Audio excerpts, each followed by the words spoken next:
მშვიდობისა საქმიან მაყურებელს ტევეპირველზე და სოციალურ ქსელებში BITFURY გუნდი მომდევნო 3 საათის განმავლობაში საინტერესო სამშაბათ დღეს იწყებს. IMF-ი განახლებული მიმოხილვით საქართველოს $40 მილიონ გამოუყოფს. მერსედეს ვერა მარტინის თქმით, მთლიანად პროგრამის ფარგლებში საქართველოსთვის დამტკიცებული ფინანსების ოდენობა $210 მილიონი იქნება. სასესხო რეგულაციებით მიღებულ მდგრად განვითარებას ფულზე კრედიტუნარიანი კლიენტების ხელმისაწვდომობის ზრდა უნდა მოხვეს. საერთაშორისო სავალუტო ფონდის ხელმძღვანელმა ცვლილებები დაანონსა, რამაც მდგრადი დაკრედიტება უნდა დააბალანსოს. საქართველოს ეროვნულმა ბანკმა საერთაშორისო სავალუტო ფონდის პროგრამის ყველა კრიტერიუმი შეასრულა. მთლიანი შიდა პროდუქტის სტაბილურად მზარდია და ფასებით სტაბილურია. საბანკო სექტორი კი პოტენციური შოკების გამკლავებისთვის მზად არის. გონეტაძემ ფონდის მიმოხილვის წარმატებით დასრულებაზე ისაუბრა. საერთაშორისო ბაზრებზე ქართულ პროდუქციაზე მოთხოვნა მზარდია. საქსტატის მონაცემებით იანვარ-აპრილში ექსპორტი თითქმის 18%-ით არის გაზრდილი. დღის კომპანიებში სოლიდური ინვესტიციების მოზიდვა ანონსდება. პარლამენტის აგრარულ საკითხთა კომიტეტის თავმჯდომარე ნატურალური რძის პროდუქტების და განსაკუთრებით ყველის წარმოების აგრომეურნეობის ერთ-ერთ უმნიშვნელოვანეს პრიორიტეტად ასახელებს.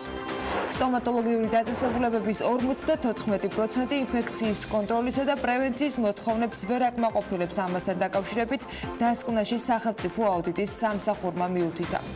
საქართველოში ძიძობა სერტიფიცირებას დაექვემდებარება. ამასთან დაკავშირებით ჩანაწერი ბავშვის უფლებათა კოდექსის კანონპროექტშია გაკეთებული, რომელიც პირველი მოსმენაც პარლამენტში უკვე შედგა, თუმცა სერტიფიცირება სავალდებულო არ უნდა იყოს. 20 მაისიდან მართვის მოწმობის თეორიულ გამოცდაზე რეგისტრაცია ელექტრონულად გახდება შესაძლებელი.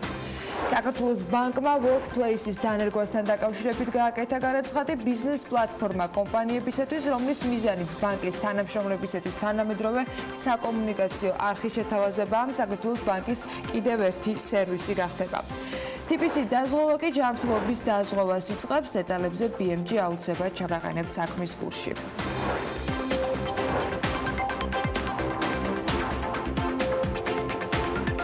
მშვიდობისა სამშაბათს დილიდან მინდა შემოსავლებზე და ხარჯებზე საუბრით დავიწყოთ საქმიანი დღე. პირველ რიგში ყველამ ჩვენს შემოსავლებს უნდა გადავხედოთ და ახლა იმაზე დავფიქრდეთ, რამდენს ვიხდით გადასახადებში. რამდენია წინასწარ გაწერილი გარდაუვალი ხარჯი და რამდენს ვხარჯავთ მაგალითად საკუთარი სიამოვნებისათვის, გართობაზე, დასვენებაზე, მოწესრიგებაში, თავის მოვლაში, ან ნებისმიერი სხვა მიმართულებით. მოკლედ, რამდენს ვხარჯავთ ეგრეთ წოდებულ თავისუფალ ფულს და კონკრეტიკა ამ შემთხვევაში საჭირო სულაც არ არის. ძალიან მოკლე შესავლით უბრალოდ მინდოდა ხარჯებისათვის გადაგეხედათ. ახლა იმაზე უნდა დავფიქრდეთ, ის ფული, რომელიც ჩვენი გადასახადებით გროვდება, რაზე იხარჯება. სინამდვილეში ჩვენი გადასახადი მთლიან ბიუჯეტში ძალიან ცოტაა. ჩვენი პირადი ბიუჯეტისათვის კი მნიშვნელოვან თანხას შეადგენს. სად მიდის ეს ჩვენთვის მნიშვნელოვანი თანხა? ძალიან ბევრ მიმართულებაზე და მათ შორის ინფრასტრუქტურის მოწყობაზე, იმისთვის რომ ნორმალურ გზებზე ვიაროთ, გამწვანებაზე, იმისთვის რომ ჯანსაღ გარემოში ვიცხოვროთ, ჯანდაცვის დაფინანსებაზე, განათლების დაფინანსებაზე, ჩვენივე დაქირავებული მთავრობის დაფინანსებაზეც, იმისთვის რომ ყველა პირობა, რაც მოწესრიგებულ უკეთეს ქვეყანაში ცხოვრების პირობების შექმნისთვის არის საჭირო, უზრუნველყო. მართლა წილხვედრობისათვის დაიხარჯა ასევე ჩვენი ფული და კიდევ ერთი ჩვენი ფული იხარჯება მაგალითად ტატუების მოცილებაზე. იუსტიციის მინისტრის თეატრულკენის განცხადებით, ოფელი პატიმრებისათვის ტატუს მოსაშორებლად სახელმწიფო პროგრამის ფარგლებში 48,000-ზე მეტი ლარი გამოიყო. 48,000 ლარი ალბათ ბევრი არ არის, ძალიან ცოტაც არის მთლიანი ბიუჯეტიდან, მაგრამ საინტერესო აქ პრინციპი, ანუ თანხის ხარჯვა კონკრეტული მიზნისთვის როგორ წყდება. თეატრულკენმა მოუწოდა სხვათა შორის პატიმრებს, რომ ნუ მოიხატავენ სხეულს, მერე რთული მოსაშორებელი რომ არ იყოს და ისიც აღნიშნა, რომ ეს 48,000 ლარი მხოლოდ 60-მდე ბენეფიტს თუ ეყოფა, მაგრამ მოდი დავფიქრდეთ ამ დროს რა ხდება. იუსტიციის სამინისტროში განმარტავენ, რომ ტატუების მოშორება პატიმრების რესოციალიზაციის პროექტის ფარგლებში ხორციელდება და ზოგადად ამაში ცუდი არც არაფერი უნდა იყოს. პირიქით, რაც მეტი ადამიანი დაუბრუნდება საზოგადოებას, როგორც შრომისუნარიანი, საზოგადოების სრულუფლებიანი და სრულყოფილი წევრი, მით უკეთესი ქვეყნისათვის და თითოეულისათვის ცალ-ცალკე, მაგრამ მაინც რაღაცნაირად ჟღერს, როდესაც სახელმწიფო ტატუების მოშორებას აფინანსებს. ბიუჯეტის განაწილების ნაწილში კი სიახლეებია სხვათა შორის განათლების სამინისტროში, სადაც ბევრად მეტი თანხა უნდა დაიხარჯოს და ბევრად დიდ რიცხვებზეა საუბარი. მიხეილ ბატიაშვილის უწყებამ გუშინ მაღალკვალიფიციური პედაგოგებისა და სკოლის ადმინისტრაციის ანაზღაურების ზრდასთან დაკავშირებით ისაუბრა. მოგვიანებით ჩვენ სტუმართან ერთადაც ვისაუბრებთ ამ თემაზე. თავად სამინისტრო კი განმარტავს, რომ განათლების კომპლექსური რეფორმის ფარგლებში სკოლებში სწავლების ხარისხის გაზრდისათვის განათლების სამინისტროს ზოგადი განათლების მიმართულებით ცვლილებების ახალ ეტაპს იწყებს და რას მოიცავს ახლა ეს ეტაპები. რეფორმის ფარგლებში 2019 წლის სექტემბრიდან უფროსის წამყვანის ან მენტორის სტატუსის მქონე ყველა მასწავლებელს ანაზღაურება 150 ლარით და კიდევ უფრო მეტით უნდა გაეზარდოს. ხელფასის ზრდა კი ყოველწლიურად უნდა გაგრძელდეს და 2022 წლისათვის საშუალო ანაზღაურება 1500 ლარს უნდა გაუტოლდეს. სახელფასო ზრდა შეეხებათ ასევე რესურს ცენტრების, სკოლების დირექტორებს და ადმინისტრაციის თანამშრომლებსაც. პრაქტიკოსი მასწავლებლები კი, რომლებიც 2019 წლის ზაფხულში დაადასტურებენ მინიმალურ კომპეტენციას და აიმაღლებენ სტატუსს, რომელიც მათ ამ კომპეტენციის ფარგლებში აქვთ მინიჭებული ან ექნებათ, მიიღებენ გაზრდილ ანაზღაურებას ახალი სასწავლო წლის დადგომისთანავე, ეს არის 2019 წლის სექტემბერი. პრაქტიკოს მასწავლებლებს, რომლებსაც უფროსი მასწავლებლის სტატუსის მისაღწევად მოთხოვნები ნაწილობრივ უკვე დაკმაყოფილებული აქვთ, ასევე უჩნდებათ შესაძლებლობა, რომ კიდევ უფრო მეტად აიმაღლოს სტატუსი და დამატებითი კრედიტ ქულების მოპოვებით 2019 წლის ბოლომდე მიიღონ მზარდი და გაზრდილი ანაზღაურება. საინტერესოა კიდევ ერთი დეტალი. საპენსიო ასაკის პედაგოგებს, რომელთაც არ ექნებათ მინიმალური კომპეტენციის დადასტურების სტატუსის აამაღლების და შესაბამისად პროფესიული საქმიანობის გაგრძელების სურვილი, მათ პრივილეგია მიენიჭებათ, რომ ნებაყოფლობითი არჩევანის საფუძველზე 2019 წელს სახელმწიფოსგან მიიღონ ერთჯერადი ფულადი ჯილდო, 2 წლის ჯამური ხელფასი, შეუნარჩუნდებათ მათ ჯანმრთელობის დაზღვევის პაკეტი მთელი სიცოცხლის განმავლობაში და ეს ერთგვარად არის შანსი იმის, რომ ახალგაზრდა პედაგოგებით ჩანაცვლდეს სასკოლო კადრები. ამავე დროს საპენსიო ასაკის პრაქტიკოს მასწავლებელს სახელმწიფოს მიერ ექნება ასევე შეთავაზებული ჯილდოს მიღების სურვილის გამოხატვის შესაძლებლობა, 2019 წლის განმავლობაში მათ ექნებათ შანსი, რომ თუ მასწავლებელს არ აქვს მინიმალური კომპეტენციის დადასტურების სურვილი, ამის შემდეგ უნდა განაცხადოს 2019 წლის მაისის ბოლომდე და თუ ვერ დააკმაყოფილებს ამ მინიმალურ კომპეტენციას, ჯილდოს მიღების სურვილის შესახებ უნდა მიეწოდოს სამინისტროს ასევე 2019 წლის ბოლომდე ინფორმაცია. ხოლო თუ მასწავლებელს არ აქვს სურვილი, ან ის ვერ დაადასტურებს მინიმალურ კომპეტენციას განმეორებითი მცდელობისას, ან თუ მასწავლებელს აქვს მინიმალური კომპეტენცია დადასტურებული, მაგრამ არ უნდა რომ აიმაღლოს სტატუსი, მაშინ ჯილდოს მიღების სურვილის შესახებ 2019 წლის ბოლომდე უნდა მიეწოდოს ინფორმაცია შესაბამისად განათლებისა და მეცნიერების სამინისტროს. კიდევ ერთი, რაც ამ ცვლილებით არის დაანონსებული, სახელმწიფო ჯილდო გაიცემა არაუგვიანეს 2019 წლის სექტემბერსა. საპენსიო ასაკის პრაქტიკოს პედაგოგებს კი ორჯერ მიეცემათ შესაძლებლობა, რომ მინიმალური კომპეტენცია დაადასტურონ და აიმაღლონ სტატუსი, რაც თავის მხრივ, როგორც უკვე გითხარით, შემდეგ უკვე ხელფასის მატებას გამოიწვევს. ორივე გამოცდის წარუმატებლად ჩაბარების შემთხვევაში კი მათ ექნებათ შანსი, რომ ისარგებლონ მინიჭებული პრივილეგიით, მიიღონ სახელმწიფო ჯილდო უკვე 2019 წლის შემოდგომაზე. ყველა ის პრაქტიკოსი მასწავლებელი, რომელიც 2019 წლის ბოლომდე ვერც ერთი შესაძლებლობის ფარგლებში მინიმალურ კომპეტენციას ვერ დაადასტურებს, შესაბამისად ვერ აიმაღლებს სტატუსს, შეძლებს პროფესიული საქმიანობის გაგრძელებას სკოლის საჭიროებიდან გამომდინარე, ანუ მხოლოდ დროებითი ხელშეკრულების საფუძველზე და მათ შეუნარჩუნდებათ ის ხელფასი, რომელიც ამ დროისთვის აქვს. ანუ ხელფასების ზრდის ტენდენცია, რომელიც დაგეგმილია, მათ არ შეეხებათ. ამასობაში საქართველოს სხვათა შორის 40 მილიონი დოლარის ტრანშის მოლოდინში არის და ეს თანხა არანაირად კავშირში არ არის ამ ცვლილებასთან, რომელიც განათლების სამინისტრომ დაგვიანოსა, მიუხედავად იმისა, რომ საერთაშორისო ორგანიზაციები განათლებასთან დაკავშირებით საქართველოს მხარდაჭერას უცხადებენ. სავალუტო ფონდის მეოთხე მიმოხილვის დასრულების შემდეგ გავიგეთ ამ 40 მილიონის შესახებ და ფონდის დირექტორთა საბჭო ივნისში იმსჯელებს იმასთან დაკავშირებით მთლიანი პროგრამის ფარგლებში როგორ იქნება ათვისებული 210 მილიონი $. Mercedes Vera Martinმა ზრდის პოზიტიურ ტენდენციებზე და მოლოდინებზე ისაუბრა გუშინ. მიმოხილვის დასრულების შემდეგ ეკონომიკურ რეალურ 4.6%-იან მატებაზე, რომელიც იქვე აღინიშნა, რომ ფაქტობრივად სიგარეტის და აქციზის წყალობით უფიქსირდება ქვეყანას და მიმდინარე ანგარიშის დეფიციტის 7.7%-ამდე შემცირებაზე. Mercedes Vera Martinმა მისია ეროვნული ბანკის პრეზიდენტთან და ფინანსთა მინისტრთან ერთად გამართულ პრესკონფერენციაზე შეაჯამა, რომელიც გუშინ მთავრობის კანცელარიაში გამართული შეხვედრის შემდეგ იყო დაგეგმილი. პრემიერის და საერთაშორისო სავალუტო ფონდის დელეგაციის შემაჯამებით შემამჩნეველ შეხვედრაზე ამ პრესკონფერენციამდე კი აღინიშნა, რომ ფონდი მხარდაჭერას უცხადებს საქართველოს მთავრობის მიერ განხორციელებულ რეფორმებს, მიმოხილული იყო ქვეყნის ეკონომიკური მდგომარეობა და 2019 წლის ბიუჯეტის შესრულების შედეგები, განხილული იყო ასევე ქვეყანაში მიმდინარე და დაგეგმილი რეფორმები, მათ შორის განათლების რეფორმა და ადამიანური კაპიტალის განვითარება. დელეგაციის მიერ იყო შეფასებული ასევე სხვათა შორის დადებითად ეკონომიკური მდგომარეობა და ისიც აღინიშნა, რომ წელს საერთაშორისო სავალუტო ფონდის მიერ საქართველოს ეკონომიკური ზრდა 4,6%-ის ფარგლებშია პროგნოზირებული, რაც ერთ-ერთი ყველაზე მაღალი მაჩვენებელია რეგიონში. ფონდის მისიის წევრები საქართველოში სამუშაო ვიზიტით, გაფართოებული დაფინანსების მექანიზმით უკვე პროგრამის მეოთხე მიმოხილვის ფარგლებში იმყოფებოდნენ და მისიას, როგორც გითხარით, მერსედეს ვერა მარტინი ხელმძღვანელობდა, შეფასების დოკუმენტი კი ცოტა მოგვიანებით ექნება საქართველოს, გუშინ გაკეთებულ განცხადებებს, რა თქმა უნდა, ბიზნეს სიახლეებში დეტალურად და დაწვრილებით გაგაცნობთ. იქამდე ფართოდ გახელილი თვალებით დილის საქმიანი განწყობა უკვე მარიამ ადამიანსთან და თათია ჩაფეჩაძესთან ერთად უნდა შევიქმნათ.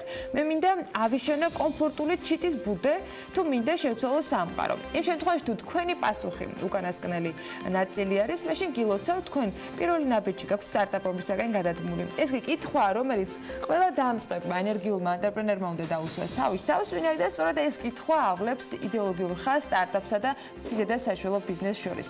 ეს არის მხოლოდ მცირე ამონარიდი Forbes Women-ის აპრილის ნომრის ერთ-ერთი სტატიიდან. რას ნიშნავს გქონდეს სტარტაპი? ამ კითხვაზე პასუხს კი ახლა მარიამ ადამია და თათია ჩაფეჩაძე სწორედ Forbes Women-ის სტატიაზე დაყრდნობით გაგწევენ. მარიამ, თათია, დილა მშვიდობისა. დილა მშვიდობისა. პირველ რიგში განვიხილოთ სტარტაპსა და ბიზნესს შორის განსხვავებები, რომლებიც შეიძლება ითქვას, რომ საკმაოდ ბევრია. მაგალითად, შეგვიძლია დავასახელოთ ზრდის ტემპი, პრობლემების გადაჭრის გზები, ბიზნეს მოდელი, თუმცა მაღალი რისკების ხარჯზე სამყაროზე წარუშლელი კვალის დატოვების სურვილი არის ის, რაც ყველაზე მეტად განასხვავებს სტარტაპს ბიზნესმენისგან.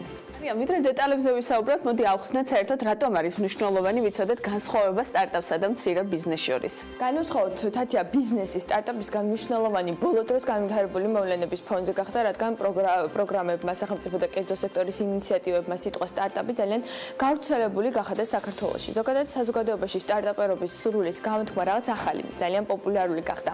ეს სასახად სასიხარულო და მნიშვნელოვანია ქართული სამეწარმეო ეკოსისტემის ფორმირებისთვის, თუმცა ზუსტად უნდა ვიცოდეთ, რას ნიშნავს სიტყვა სტარტაპი. უნდა ვაღიაროთ, რომ სიტყვის არასწორი მნიშვნელობით დამკვიდრებას ხელი სხვადასხვა დაწესებულებებთან ერთად თავად მედია საშუალებებმა შეუწყო, რაც ქართულ ანტრეპრენერებში პროტესტსაც იწვევს. ისინი თვლიან, რომ მცირე და საშუალო ბიზნესსა და სტარტაპის ერთ კონტექსტში განხილვა არასწორია, რადგან ორივეს განსხვავებული მიზანი აქვს და განსხვავებული მართვა, დაფინანსების მექანიზმების ძიება და მიდგომა სჭირდება. სხვათა შორის ეს პრობლემა მხოლოდ საქართველოს არ ეხება და სინონიმებად მათი მოხსენება ევროპის სხვადასხვა ქალაქებშიც გავრცელებულია. მიზეზი კი შესაძლოა უკავშირდებოდეს იმ ფაქტსაც, რომ ზუსტი განმარტება საერთოდ არ არსებობს. გეთანხმები, ზუსტი განმარტება არ არსებობს, მაგრამ ხშირ შემთხვევაში სტარტაპი ასოცირდება არა ლოკალურ საჭიროებებთან, არამედ პრობლემის მოგვარების გლობალურ პოტენციალთან. ეს რა თქმა უნდა დაკავშირებულია რისკთან და კონკურენციასთან, სწორედ ამიტომ სტარტაპი არის მაღალრისკიანი ინოვაციური მეწარმეობა და შესაბამისად სტარტაპების 90% სამწუხაროდ წარუმატებელია. გარდა ამისა, სტარტაპი თავისი არსით ყოველთვის აგვარებს კონკრეტულ პრობლემას და ადამიანებს ცხოვრებას უადვილებს. ხოლო მცირე საშუალო ბიზნესს სულაც არ აუცილებელი ჰქონდეს მსგავსი მიზანი. ძირითადად კომერციული ბიზნესის მთავარი მიზანია შემოსავალი და ამ მიზნის მისაღწევად სხვადასხვა უკვე ხშირად გამოყენებულ მეთოდებს იყენებს, თუმცა ის შეზღუდვები, რაც ტრადიციულ ბიზნესს აქვს, ასევე იცავს მათ იმ დიდი კონკურენციისაგან, რომლებიც სტარტაპებს ფართო ასპარეზზე ელოდებათ. სტარტაპსა და მცირე ბიზნესს შორის მთავარი განსხვავება ალბათ მაინც სწრაფად ზრდას უკავშირდება. მცირე ბიზნესისგან განსხვავებით, მას აქვს შესაძლებლობა ჰქონდეს სწრაფად მასშტაბირებადი მოდელი. ეს ერთის მხრივ გულისხმობს ზრდის განსხვავებულ ტემპს პროპორციულობას დროის სხვადასხვა მონაკვეთში. მნიშვნელოვანი და განსხვავებული ფაქტორი სტარტაპსა და მცირე ან საშუალო ბიზნესს შორის ასევე არის ისიც, რომ დაფინანსების მექანიზმები ერთგვარად ხშირად მცირე ბიზნესს სჭირდება ერთჯერადი პირველადი დაფინანსება, ხოლო სტარტაპი ყველა შემთხვევაში რამდენიმე ეტაპად იღებს დაფინანსებას და ამის საპასუხოდ თავდაპირველად ხდება პროდუქტის სამუშაო ვერსიის შექმნა, მისი განვითარება და შემდგომ უკვე კონკრეტული სტარტაპიდან გამომდინარე მიზნების შესრულება. გარდა ამისა, მცირე და საშუალო ბიზნესისაგან განსხვავებით, სტარტაპი ინვესტორისაგან დაფინანსების გარდა ხშირად იღებს რჩევებსა და იზიარებს ასევე გამოცდილებას მსგავს დარგში მოღვაწე ექსპერტებისგან. ასევე მნიშვნელოვანია განვიხილოთ ეს საკითხი ინვესტორის მხრიდანაც. თუ რა კრიტერიუმები და მოთხოვნები აქვს უშუალოდ ინვესტორს სტარტაპის შემთხვევაში, თათია თუ შეგვიძლია რომ ესეც ჩავშალოთ. მარიამ ირკვევა, რომ სტარტაპის შემთხვევაში ინვესტორს სჭირდება დამფუძნებელმა თავშივე იფიქროს ბაზრიდან გასვლის სტრატეგიაზე. ეს შეიძლება იყოს აქციების პირველადი საჯარო შეთავაზებაზე გატანა, გაყიდვა და სხვა. მაშინ როცა მცირე ბიზნესის დამფუძნებლებს დასაწყისში ამაზე ფიქრი არ უწევს და ის უფრო მეტად მოგების სწრაფად მიღებაზეა ორიენტირებული. საზოგადოებაში ასევე არსებობს აზრი, რომ სტარტაპი აუცილებლად უნდა იყოს მაღალ ტექნოლოგიური, თუმცა ეს არ არის აუცილებელი ფაქტორი. ტექნოლოგიური სტარტაპისთვის უფრო მარტივია სწრაფი ზრდის მიღწევა, რაც სტარტაპისთვის აუცილებელი ელემენტია, თუმცა არსებობენ არა მაღალ ტექნოლოგიური სტარტაპებიც, რომლებსაც აქვს სწრაფად მასშტაბირებადი მოდელი. მარიამ, ისე საინტერესოა კონკრეტული მაგალითების განხილვაც, რა შეგიძლია გითხრა ყველაზე წარმატებულ სტარტაპ კომპანიებზე. თათია, სტარტაპ კომპანიებიდან ყველაზე წარმატებულ მაგალითებზე თუ ვისაუბრებთ, აუცილებლად უნდა გამოვყოთ ნიუ-იორკში ყველაზე ძვირადღირებული სტარტაპი WeWork, რომელიც გულისხმობს მდგრად საერთო სამუშაო სივრცეს ანტრეპრენიორებისათვის. კეთილმოწყობილია, აღჭურვილია, გადამუშავებული ავეჯით და ქარის ელექტროენერგიით. დღეს WeWork-ს 54-ზე მეტი საერთო სამუშაო სივრცე აქვს ამერიკაში და მის ფარგლებს გარეთ და კომპანიის ღირებულება 45 მილიარდ დოლარს შეადგენს. ის მეოთხე ადგილზეა მსოფლიო სტარტაპერებში თავისი ღირებულებით. თუმცა მიუხედავად ამ ღირებულებისა და ასეთი სწრაფი ზრდისა, მისი დამფუძნებლები კვლავ თვლიან, რომ WeWork დღემდე სტარტაპია. ზოგადად სტარტაპი მცირე და საშუალო ბიზნესისგან სრულად განსხვავებულ სამუშაო კულტურას გულისხმობს. ის ხშირად ასოცირდება ახალგაზრდებთან, თავისუფალ სამუშაო საათებთან, ავტოფარეხთან, პინგ-პონგთან, თუმცა ამ ყველაფერზე მეტად სტარტაპის სტანდარტული მცირე და საშუალო ბიზნესისგან განსხვავდება იმით, რომ სტარტაპის დამფუძნებლებს აქვს დაუოკებელი ზრდის სურვილი ინოვაციების გამოყენებით, ხოლო გუნდს აქვს საერთო ღირებულებები, რომელსაც ყველა იზიარებს. საბოლოოდ, თათია, შეგვიძლია ითქვას, რომ არ არსებობს ზუსტი ფორმულა, რომელიც განსაზღვრავს სტარტაპის დეფინიციას, თუმცა არსებობს მკაფიო ხაზი, რომელიც განსაზღვრავს სტარტაპს დამწყები ბიზნესისგან, ხოლო ამ გამაერთიანებელი ნიშნების გარდა არსებობს სხვადასხვა სტარტაპისათვის დამახასიათებელი უნიკალური თვისებები, რომლებიც შეიძლება დამწყები ბიზნესისგან დამატებითი გასამიჯნი ფაქტორი იყოს. მადლობა თათიას და მარიამს ძალიან საინტერესო მიმოხილვისათვის. სხვა დეტალებისათვის კი Forbes უმენი უნდა წაიკითხოთ და ძალიან საინტერესო ისტორიებს გაიცნოთ. მათ შორის მათზე, ვინც უკვე დიდი ხანია სტარტაპის ეტაპი გადალახეს, შექმნეს გიგანტური კომპანიები, ან სულად სხვები შექმნილ კომპანიებში მნიშვნელოვან თანამდებობებს იკავებენ. ასეთი ისტორიები დარწმუნებული ვარ, რომ საქმიანი მაყურებლისათვის განსაკუთრებით დიდი მნიშვნელობის იქნება мотиваციის მიმართულებითაც.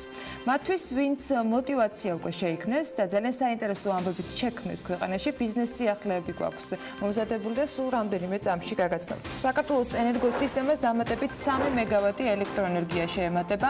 საპენსიო ასაკის მასწავლებელს კი, რომელიც მინიმალურ კომპეტენციას ვერ დააკმაყოფილებს, 2 წლის ხელფასის ჩამოყალიბებას შესთავაზებენ და ზღვას კი შეუნარჩუნებენ. პირველ გამოცდაზე წარუმატებლობის შემთხვევაში პედაგოგებს წლის ბოლომდე ასევე გამოცდაზე მეორედ გასვლის შესაძლებლობა უჩნდებათ.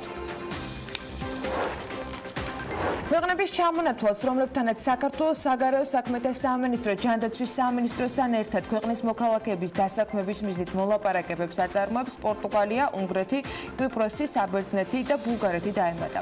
საგარეო საქმეთა სამინისტროს ინფორმაციით, გარდა უკვე ჩამოთვლილი ევროკავშირის ქვეყნებისა, რომელთანაც ამ საკითხზე მოლაპარაკება მიმდინარეობს, ასევე ახალი ქვეყნები საფრანგეთი, პოლონეთი და გერმანიაც ჩნდება. საგარეო უწყების ინფორმაციით, ბულგარეთთან და პოლონეთთან ორმხრივი შეთანხმების გაფორმება მუშაობა უკვე დაწყებულია. ასევე პორტუგალიასთან შესაბამისი შეთანხმების გასაფორმებლად ექსპერტების დონეზე განსაზღვრულია პირველი შეხვედრაც. საგარეო საქმეთა სამინისტროს ინფორმაციით, დროებითი შრომითი მიგრაციის ხელშეწყობის მიზნით საქართველო აქტიურად თანამშრომლობს ისრაელთანაც.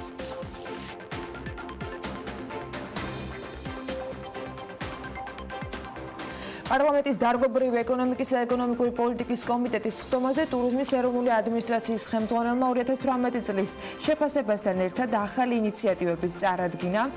მარიამ ქრივიშვილმა აღნიშნა, რომ უახლოეს მომავალში ქვეყანაში ტურიზმი რამდენიმე მნიშვნელოვანი მიმართულებით გავითარდება, მათ შორის ერთ-ერთი სწორედ ტურიზმის სექტორში პროგნოზირების მექანიზმის ამოქმედება, რომელმაც მომდევნო რამდენიმე თვეში ქვეყანაში შემომსვლელი ტურისტების ვიზიტების სავარაუდო რაოდენობა უნდა გათვალოს. ქრივიშვილი განმარტავს, რომ მნიშვნელოვანია მარკეტინგული მიზნობრივი მიმართულებები, რაც მათ შორის გულისხმობს იმას, რომ საქართველოს სტრატეგიულ ქვეყნებში ეგრეთ წოდებული წარმომადგენლობითი კომპანიები ეყოლება, რომელიც ქვეყანას შესაბამის კონსულტაციებს გაუწევს.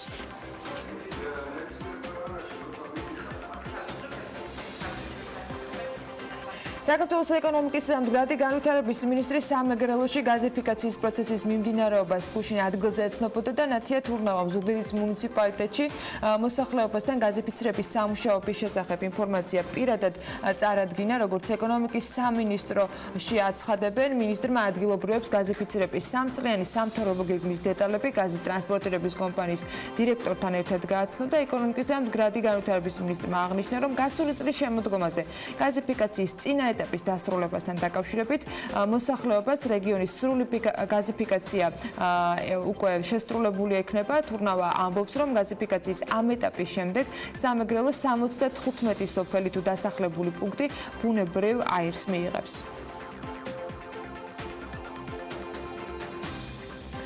საქართველოში ძიძობა სერტიფიცირებას უნდა დაექვემდებაროს, ამასთან დაკავშირებით ჩანაწერი ბავშვის უფლებათა კოდექსის კანონპროექტში ჩნდება, რომლის პირველი მოსმენაც პარლამენტში უკვე იყო. პროექტში აღნიშნულია, რომ სერტიფიცირებულ მომვლელს ექნება უფლება ბავშვების აღზრდასთან დაკავშირებით სოციალური მუშაკისგან შესაბამისი მხარდაჭერა მიიღოს. სერტიფიცირება ნებაყოფლობითი იქნება. მიმდინარე წლის 20 მაისიდან მართვის მოწმობის თეორიულ გამოცდაზე რეგისტრაცია შინაგან საქმეთა სამინისტროს მომსახურების სააგენტოს ვებგვერდზე ან სწრაფი გადახდის აპარატის საშუალებით შესაძლებელი ხდება. შინაგან საქმეთა სამინისტროს ინფორმაციით, ახალი სერვისი მართვის მოწმობის თეორიულ გამოცდაზე რეგისტრაციას ხდის მოქნილს და მოქალაქეები შეძლებენ თავად აირჩიონ რეგისტრაციის სასურველი ფორმა და წინასწარ სახელიდან გაუსვლელად დაგეგმონ ასევე გამოცდის ადგილი, თარიღი და დრო. ელექტრონული რეგისტრაციის მსურველი პირები სააგენტოს ვებგვერდზე SA.gov.ზე შეძლებენ ელექტრონული განაცხადის შევსებას, მათ შორის აირჩევენ ქალაქს, გადაიხდიან სერვისის საფასურს და დააფიქსირებენ სასურველ დროს. პარლამენტის აგრარულ საკითხთა კომიტეტის თავმჯდომარე ნატურალური რძის პროდუქტების და განსაკუთრებით ყველის წარმოების აგრომეურნეობის ერთ-ერთ უმნიშვნელოვანეს პრიორიტეტებს შორის ასახელებს და ოთარ დანელია ამბობს, რომ ხელისუფლება ხელს უწყობს სფეროში მეწარმოების მხრიდან და ნებისმიერ ინიციატივას ხელშეწყობის მაგალითად კი sagadasakhado რეჟიმი მოჰყავს. მისი თქმით, განსაკუთრებით ხელშეწყობა ექნება იმ მიმართულებას ინვესტიციების განხორციელებაში, რასაც ის საუბრობს და ანონსებს, რომ მალე დასრულდება რამდენიმე ქართული კომპანიის მიერ სოლიდური საინვესტიციო პაკეტის მოზიდვის პროცედურა. ქართველი ფერმერები ევროპელი ფერმერების გამოცდილებას ეცნობიან. ნუშის და კაკლის მწარმოებელთა ასოციაციამ ნუშის და კაკლის აგროკულტურის მწარმოებლები ესპანელ და იტალიელ ფერმერებს შეახვედრა. იტალიური და ესპანური კომპანიების ფერმერებმა კი ადგილობრივებს ახალი ტექნოლოგიები წარუდგინეს, რისი საშუალებითაც ეს ქვეყნები დარგის საქმიანობას წარმატებულად ახორციელებენ. ნუშის და კაკლის ასოციაციაში მიიჩნევენ, რომ თანამედროვე ტექნოლოგიების გაცნობა ფერმერებისათვის მანქანა დანადგარების, ასევე შესაბამისი ცოდნის ხელმისაწვდომობა სექტორში პროდუქტიულობის გაზრდას ხელს შეუწყობს.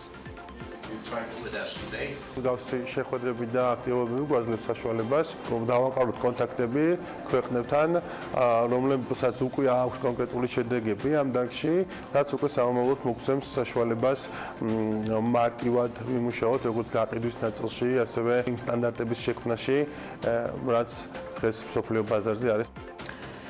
თელავის მუნიციპალიტეტში სტიქის შედეგად მიყენებული ზარალი 4 მილიონ ლარს აჭარბებს. თელავის მერმა განაცხადა ამასთან დაკავშირებით. შოთა ნარეკლიშვილის ინფორმაციით, რამდენიმე სოფელს კვლავ არ მიეწოდება სასმელი წყალი და მოსახლეობას სასმელ წყალს რეზერვუარებით აწვდიან. პრობლემის მოგვარებას კი მეწყრული პროცესები აფერხებს.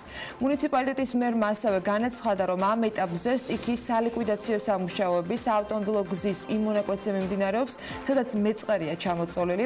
მისი თქმით, ამ ადგილებში ტექნიკა მუშაობს, ჯერ კიდევ არის ისეთი მონაკვეთები, სადაც წყლის დონე მაღალია და ნაპირ სამაგრ სამუშაოებზე მიდის მუშაობა. ზარალი საკმაოდ დიდია და არსებული მონაცემებით მხოლოდ თელავის მასშტაბით არის 4 მილიონის ზარალი დაცვლილი. ჯერ კიდევ უწყლოდ არის დარჩენილი მოსახლეობის ნაწილი, რადგან წყლის სათავეებამდე მისვლა ვერ ხერხდება. ასევე პრობლემურია ფშაველი ლეჩურის დამაკავშირებელი გზის მონაკვეთი, რომელიც მდინარე სტორმა დაანგრია. ტექნიკა კი ინტენსიურ რეჟიმში განაგრძობს მუშაობას, თუმცა დამატებითი ძალების საჭიროება დგას, ამბობს ნარეკვლიშვილი. ბოლო დღეების განმავლობაში უხმა ნალექმა კახეთის რამდენიმე მუნიციპალიტეტი დააზარალა.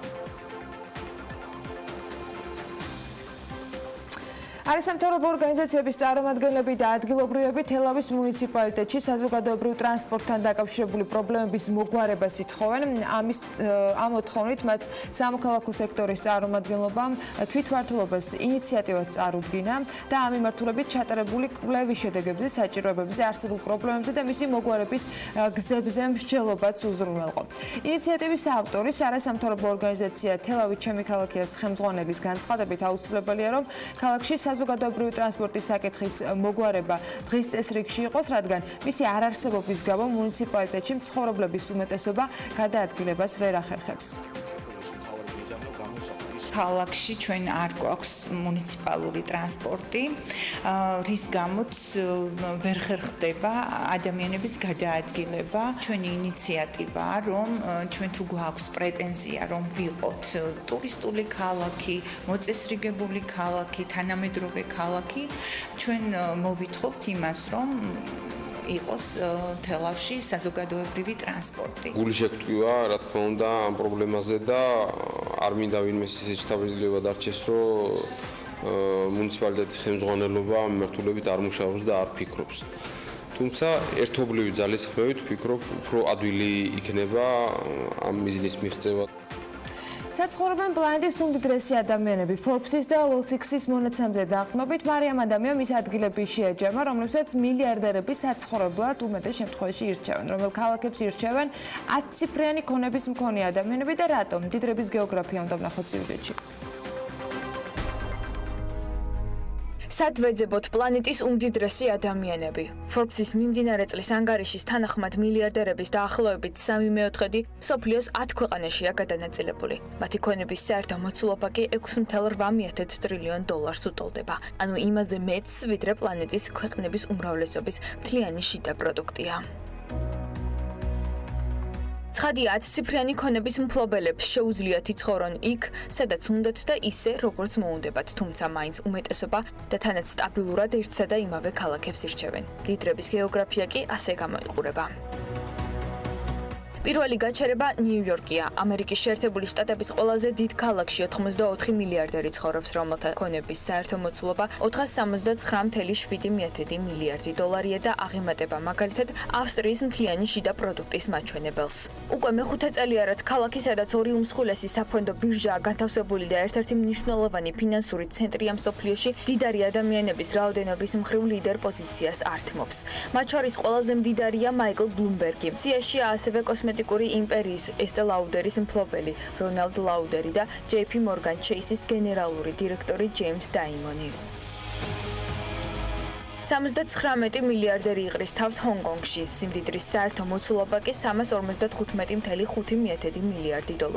გლობალური ეკონომიკური კრიზისის დროიდან ჰონგ-კონგში ფასების სახლებზე მკვეთრი სამთავრობო პოლიტიკის გამო გაორმაგდა. ამ ფაქტით კი დეველოპერულმა კომპანიებმა ისარგებლეს, ხოლო სწრაფად განვითარებადი სექტორის წყალობით იმაზე მეტი მილიარდერი გამოიკვეთა ქალაქში, ვიდრე ეს წინა წლებში ფიქსირდებოდა. მილიარდერების გეოგრაფია კი კიდევ ერთ ქალაქს, პეკინს მოიცავს. აქ მდიდარი ადამიანების რაოდენობა 61 აქედან 17 ადამიანმა სიმდიდრე ტექნოლოგიური კომპანიების მეშვეობით დააგროვა, 12-მა კი უძრავი ქონებით. რაც შეეხება მთლიანობაში ქონების საერთო მოცულობას, ის 193.3 მილიარდია.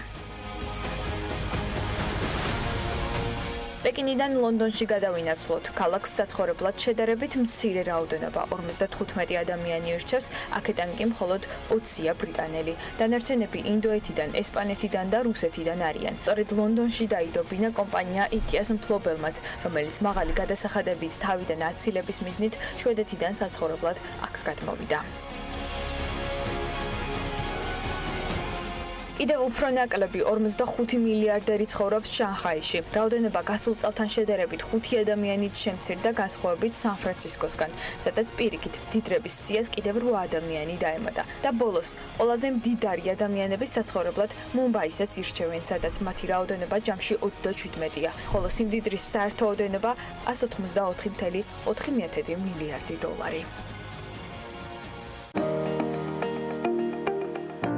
ამის პროგნოზის სპონსორია სადაზღვევო კომპანია უნისონი. თავისუფალი დაზღვევა თქვენი სიმშვიდისათვის.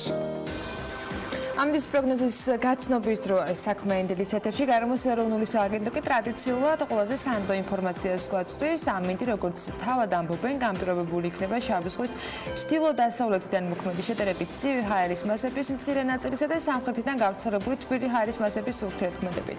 დრო გამოშვებით ღრუბლიანობის მომატებას ველოდებით. დასავლეთ საქართველოში შესაძლოა იყოს უმეტესად უნალექო დღე და აღმოსავლეთ საქართველოში დღის მეორე ნახევრიდან ხანმოკლე წვიმა და ელჭექი. სიტყვაც არ არის გამორიცხული, იქროლებს დასავლეთის მიმართულების ქარი. სოხუმში 24 გრადუსი იქნება, 23 გრადუსამდე გათბება ჰაერი ბათუმსა და ქობულეთში, ქუთაისში 27 გრადუსია ნავარაუდები, ზუგდიდში 26 და ანაკლიაში 25 გრადუსი. ოზურგეთში 28 გრადუსი დაფიქსირდება და ონში 24, გორში 27 გრადუსი იქნება და ცხინვალში 26 გრადუსია მოსაოდნელი. მარნეულსა და რუსთავში 29 გრადუსამდე გათბება ჰაერი, ახალციხეში 25 გრადუსი იქნება ისევე როგორც ბორჯომში. ბაკურიანში მაქსიმალური ტემპერატურა 20 გრადუსი არის მოსაოდნელი. სტეფანწმინდაში დღის ბოლოს შესაძლოა არის იყოს ხანმოკლე წვიმა ელჭექით და 16 გრადუსამდე გათბეს ჰაერი. ახალქალაქში დღის მეორე ნახევრიდან ხანმოკლე წვიმას და ელჭექს ვარაუდობენ და 19 გრადუსი დაფიქსირდება. დღის ბოლოს შესაძლოა იყოს მცირე წვიმა თელავშიც და არ არის გამორიცხული ელჭექიც. მაქსიმალური ტემპერატურა კი 28 გრადუსი დაფიქსირდება. 28 გრადუსია მოსაოდნელი დედაქალაქშიც, თბილისში დრო გამოშვებით ღრუბლიანობის მატებას ველოდებით. დღის ბოლოს კი ხანმოკლე წვიმა ელჭექით იქნება და იქროლებს ჩრდილო-დასავლეთის მიმართულების ქარი. ესეთი ამინდია 14 მაისს მთელი საქართველოს მასშტაბით მოსაოდნელი. როგორი საქმიანი დილა გველოდება ამასთან დაკავშირებით აუცილებლად თავად უნდა დააზუსტოთ და გადაამოწმოთ ინფორმაცია და პირველი რეკლამის შემდეგ პირველ სტუმრებს უმასპინძლებთ სულ რამდენიმე წუთში გიბრუნდებით.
ეს 19 წლის სექტემბრიდან უფროსის წამყვანის ან მენტორის სტატუსის მქონე 25,000-მდე მასწავლებელს ხელფასი 150 ლარით გაეზრდება. 2022 წლისათვის კი პედაგოგების საშუალო ანაზღაურება 1500 ლარი იქნება. ამასთან დაკავშირებით განცხადება განათლების, მეცნიერების, კულტურისა და სპორტის მინისტრმა მიხეილ პატიაშვილმა გუშინ გააკეთა. მისივე ინფორმაციით ზოგადი განათლების მიმართულებით ცვლილებების შემდეგ ეტაპს სამინისტრო სკოლებში სწავლების ხარისხის გაზრდის მიზნით ახორციელებს.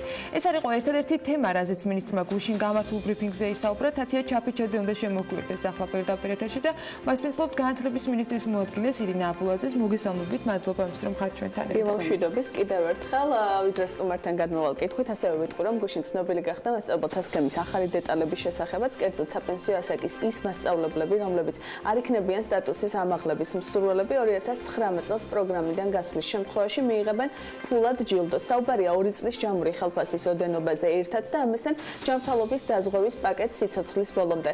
ხოლო თუ პრაქტიკოსი მასწავლებელი სტატუსის ამაღლების 2 წარუმატებელი მცდელობის შემდეგაც ვერ აიმაღლებს სტატუსს, მას რჩება შესაძლებლობა სკოლის საჭიროებიდან გამომდინარე დროებითი ხელშეკრულების საფუძველზე განაგრძოს პროფესიული საქმიანობა. აღსანიშნავია, რომ პრაქტიკოსი საპენსიო ასაკის მასწავლებელი სტატუსის ამაღლების 2 წარუმატებელი მცდელობის შემდეგაც პროფესიიდან გასვლის შემთხვევაში ისარგებლებს პრივილეგიით მიიღოს ფულადი ჯილდო და დაზღვევა. უფრო მეტ დეტალს ირინა აბულაძის განმოვისმენთ. კიდევ ერთხელ მოგესალმებით და მადლობა თქვენი დროისთვის. საკმაოდ საინტერესო სიახლეები იყო, რასაც პრინციპში დიდი ხანია უკვე ელის საზოგადოება, რაც გუშინ დაანონსეთ. მოდი უფრო მეტად ჩავშალოთ, რაზეა საუბარი, როდიდან ამოქმედება ცვლილებები, ეხლა საუბრობ საპენსიო ასაკის პედაგოგებზე და რა არის ის ბენეფიტი, რასაც თავაზობთ მათ სკოლიდან გასვლის შემთხვევაში. დიდი მადლობა თემით დაინტერესებისთვის. ცხადია, ეს ცვლილება არის იმ კომპლექსური რეფორმის და იმ ინიციატივების ნაწილი, რომელიც ჩვენ პრაქტიკულად ჯერ კიდე შარშან უკვე შემოდგომიდან დავიწყეთ. ეს გულისხმობს სწავლასწავლების ხარისხის გაუმჯობესება სკოლაში და მოგეხსენებათ, რომ ჩვენ უკვე შერჩეული საპილოტო სკოლების ფარგლებში ვახორციელებთ კონკრეტულ ინიციატივებს, რაც გულისხმობს დაწყებით საფეხურებზე კონკრეტულად მასწავლებლების და სკოლის ადმინისტრაციის დახმარებას იმისათვის, რომ პროცესი სწავლასწავლების მეტად სტუდენტზე ორიენტირებული გახადონ. აქცენტი გვაქვს ტექნოლოგიების გამოყენებაზე, მოგეხსენებათ, ყველა მოსწავლეს დაწყებით საფეხურზე აქვს ბუკები, რომლის გამოყენებაც ჩვენ მაშინ დაკვლევამ აჩვენა, რომ არის ძალიან მწირი, ასე ვთქვათ, და პრაქტიკულად მოსწავლეები მას არ იყენებენ, იმიტომ რომ მასწავლებლებს არ აქვს შესაბამისი ან სურვილი, ან უნარები, ან შესაძლებლობები და შესაბამისი აპლიკაციები, მაგალითად იმ ტექნოლოგიებში, რომ მოსწავლეები დაინტერესონ ტექნოლოგიით, როგორც დამხმარე საშუალებით და არა ერთადერთი და ასე ვთქვათ მიზნით აქტიური სწავლასწალებისთვის, იმიტომ რომ მოგეხსენებათ, დღევანდელი მოსწავლის დაინტერესება სასწავლო პროცესით კიდევ უფრო რთულია, ვიდრე ეს იყო ჩემი თუ ჩემი წინათაობების დროს, იმიტომ რომ ტექნოლოგიები თავის სიტყვას ამბობს. ამიტომ ჩვენ უნდა გავაკეთოთ მაქსიმუმი იმისთვის, რომ მოსწავლე იყოს და ჩართული აბსოლუტურად სასწავლო პროცესში და ყველა იმ შესაძლებლობებით მიიღოს განათლება, რაც მისთვის საინტერესო და ხელსაყრელია. ამიტომ ცხადია, ამ პროცესში წარმოიშვა მასწავლებლების თემა ისევ და ისევ, ხო? რეფორმას განათლების სამინისტრო ვერ განახორციელებს. განათლებისა და მეცნიერების სამინისტროს შეუძლია იკვლიოს, განსაზღვროს პოლიტიკა, მაგრამ დანერგვის ფაზა არის მასწავლებელზე და დირექტორზე დამოკიდებული. საკლასო ოთახში ჩვენ ვერცერთი ვერ შევალთ იმ სიხშირით და იმ ეფექტით, როგორც შევა მასწავლებელი და დირექტორი, ხო? ამიტომაც მასწავლებლების თემა ცხადია ბუნებრივად მოყვა ამ ყველაფერს.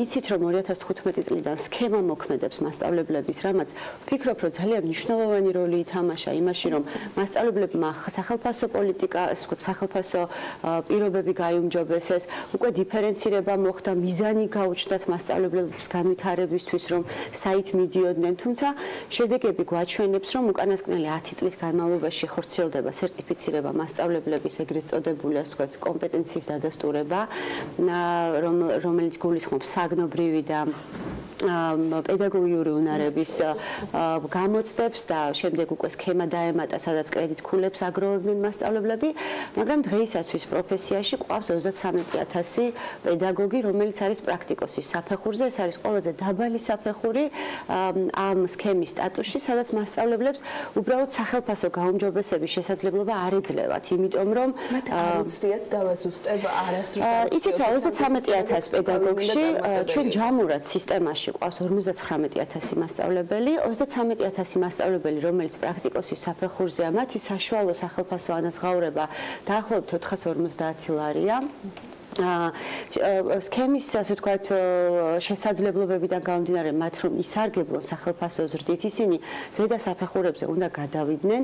ამ 33,000 მასწავლებლიდან ძალიან ბევრი არის, რომელიც უკვე მზად არის იმისთვის, რომ შემდეგ საფეხურზე გადავიდეს უკვე შემოდგომაზე, იმიტომ რომ დადასტურებული აქვს გამოცდებითაც, კრედიტ ქულებიც მოგროვებული აქვს, თუმცა არიან მასწავლებლები, რომლებსაც ერთ-ერთი გამოცდა აქვს ჩაბარებული წარმატებით, ან არც ერთი არ აქვს საერთოდ შესაძლოა მცდელობა ჰქონდა, ან შესაძლოა არც ჰქონდა, იმიტომ რომ სახელფასო ზრდა არ მოეჩვენა, შესაძლებელია და თქვენ იცით, რომ ბევრი მასწავლებელი დაკავებულია შეიძლება კერძო რეპეტიტორობით ან სხვა სამუშაო შესრულებით. ინტერესის თემაც შესაძლებელია აქ იყოს. აი ეს ნამდვილად არ ვიცით კონკრეტულად რატომ 21,000 მასწავლებელს დღეის მდგომარეობით არ აქვს არც ერთი გამოცდის მიმართულებით, ასე ვთქვათ, ნაჩვენების შედეგი. საპენსიო ასაკის მასწავლებლებთან დაკავშირებით არის განსაკუთრებული შემოთავაზება, იმიტომ რომ ამ 21,000 მასწავლებელში 10,000 მასწავლებელი არის საპენსიო ასაკის, 10,000-ზე ცოტა მეტი და მათი დამსახურების და 8 წლის გათვალისწინებით ჩვენ გავაკეთეთ შეთავაზება და ეს იყო, ვფიქრობ, უმნიშვნელოვანესი ინიციატივა, რომელიც პრემიერ-მინისტრის დონეზე იქნა განხილული და დამუშავებული მთელი ამ პერიოდის განმავლობაში, იმიტომ რომ საკმაოდ დიდ საბიუჯეტო ცვლილებებს მოითხოვს, როგორც საპენსიო ასაკის მასწავლებლების ჯილდოს გაცემის საკითხი, ასევე ის სახელფასო ზრდა, რომელიც დაანონსდა 3 წლის განმავლობაში. ჩემში რამდენად და იცით რა, ჩვენ ველოდებით ახლა შედეგებს, მოდი ასე ვთქვათ. მაისის განმავლობაში, დაახლოებით საუბარი არის 200 მილიონ ლარამდე, მაგრამ ჩვენ ველოდებით ახლა შედეგებს. ჩვენ მოგეხსენებათ მასწავლებლებს შევთავაზეთ 2 გზა. ერთი გზა არის სტატუსების ამაღლების გზა, რომელიც გულისხმობს უკვე სექტემბრიდან 150 ლარიან დანამატ სტატუსებზე და ეს ზრდა გაგრძელდება 2019 წლიდან 20, 21, 22 წლებში, ისე რომ საშუალო ანაზღაურება მასწავლებლისას მინიმუმ 1500 ლარს მიაღწიოს, თუმცა განსაკუთრებული შეთავაზება გვაქვს საპენსიო ასაკის დამსახურებული მასწავლებლების მიმართ, რომლებსაც ვთავაზობთ, მიუხედავად იმისა, ისინი გადაწყვეტენ გამოცდაზე გასვლას ამ კომპეტენციის დადასტურების მიმართულებით სვლას, გავლენ და მაინც არ იქნებიან შედეგებით კმაყოფილი ან გაუმჯობესებას გადაწყვეტენ 2019 წლის განმავლობაში, მათ ნებისმიერ დროს ექნებათ შესაძლებლობა გამოხატონ სურვილი სახელმწიფოს ჯილდოს მიღებაზე, რომელიც არის 2 წლის ხელფასი ჯამურად, რომელიც გაიცემა ერთიანად, საშუალოდ ეს დაახლოებით 8000 ლარია. გააჩნია რა ანაზღაურება აქვს ამ ეტაპზე პედაგოგს და რაც ყველაზე მნიშვნელოვანია, ჯანმრთელობის დაზღვევის მასწავლებლები სპეციალური დაზღვევის პაკეტით სარგებლობენ მოგეხსენებათ, ჯანმრთელობის დაზღვევის შენარჩუნებით სიცოცხლის ბოლომდე და რაც კიდევ უფრო მნიშვნელოვანია, თუ მასწავლებელთა ჯანმრთელობის დაზღვევის პაკეტში შევა მომავალში ცვლილებები და ის გაუმჯობესდება, ეს გაუმჯობესებული ცვლილება მათსეც აისახება. ორი წარუმატებელი შემთხვევის ცდის საშუალება აქვს. რა ვადები შეიძლება იყოს, რამდენ ხანს აძლევთ პერიოდს ამ პედაგოგებს? ეს კომპეტენციის დადასტურების გამოცდები უკვე მრავალი წელია ზაფხულში ტარდება, წელსაც იქნება ივლისში, როგორც ყოველ წელს არის ხოლმე, თუმცა გამომდინარე ამ ინიციატივიდან, გამომდინარე იმ ფაქტიდან, რომ მათ უნდა გააკეთონ გაცნობიერებული გადაწყვეტილება და ნამდვილად არ გვინდა რომ რაღაცნაირად ზეწოლა მოხდეს დროის სიმცირის გამო, გინდათ რამოდენიმე თვიან პერიოდში, ჩვენ დამატებით ჩავატარებთ ამ კომპეტენციის დადასტურების გამოცდებს შემოდგომაზე.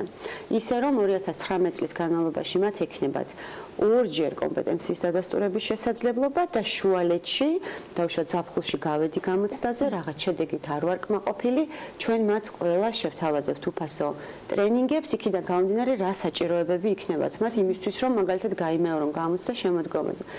იმ შემთხვევაშიც თუ შემოდგომაზე გავიდა მასწავლებელი გამოცდაზე, ჩააბარა გამოცდა წარმატებით თუ ნაკლებად წარმატებით, მათ მაინც ექნებათ შესაძლებლობა პენსიონერ მასწავლებლებს ჯილდოზე გამოხატონ სურვილი, ოღონდ ეს ყველაფერი 2019 წლის ბოლომდე იქნება, ასე ვთქვათ, შეთავაზებაში. საგამოცდო თემატიკაში და სისტემაში რამე, თუ ეს იქნება ანალოგიური, ვთქვათ, სირთულის სტრუქტურის შინაარსის, რაც იყო ამ აი ამ პროცესისათვის რამე განსაკუთრებული სამზადისი ხო არ არის გამოცდებთან დაკავშირებით? ცხადია, არა, იმიტომ რომ ჩვენ არ ვთვლით რომ ასეთ მცირე დროში და მით უმეტეს, როდესაც პროცესი სამართლიანობა არის ძალიან მნიშვნელოვანი, იმიტომ რომ ეს პროცესი გაიარა უამრავმა ადამიანმა აქამდე, შესაბამისად თანაბარ პირობებში ჩაყენება მასწავლებლების ძალიან მნიშვნელოვანია.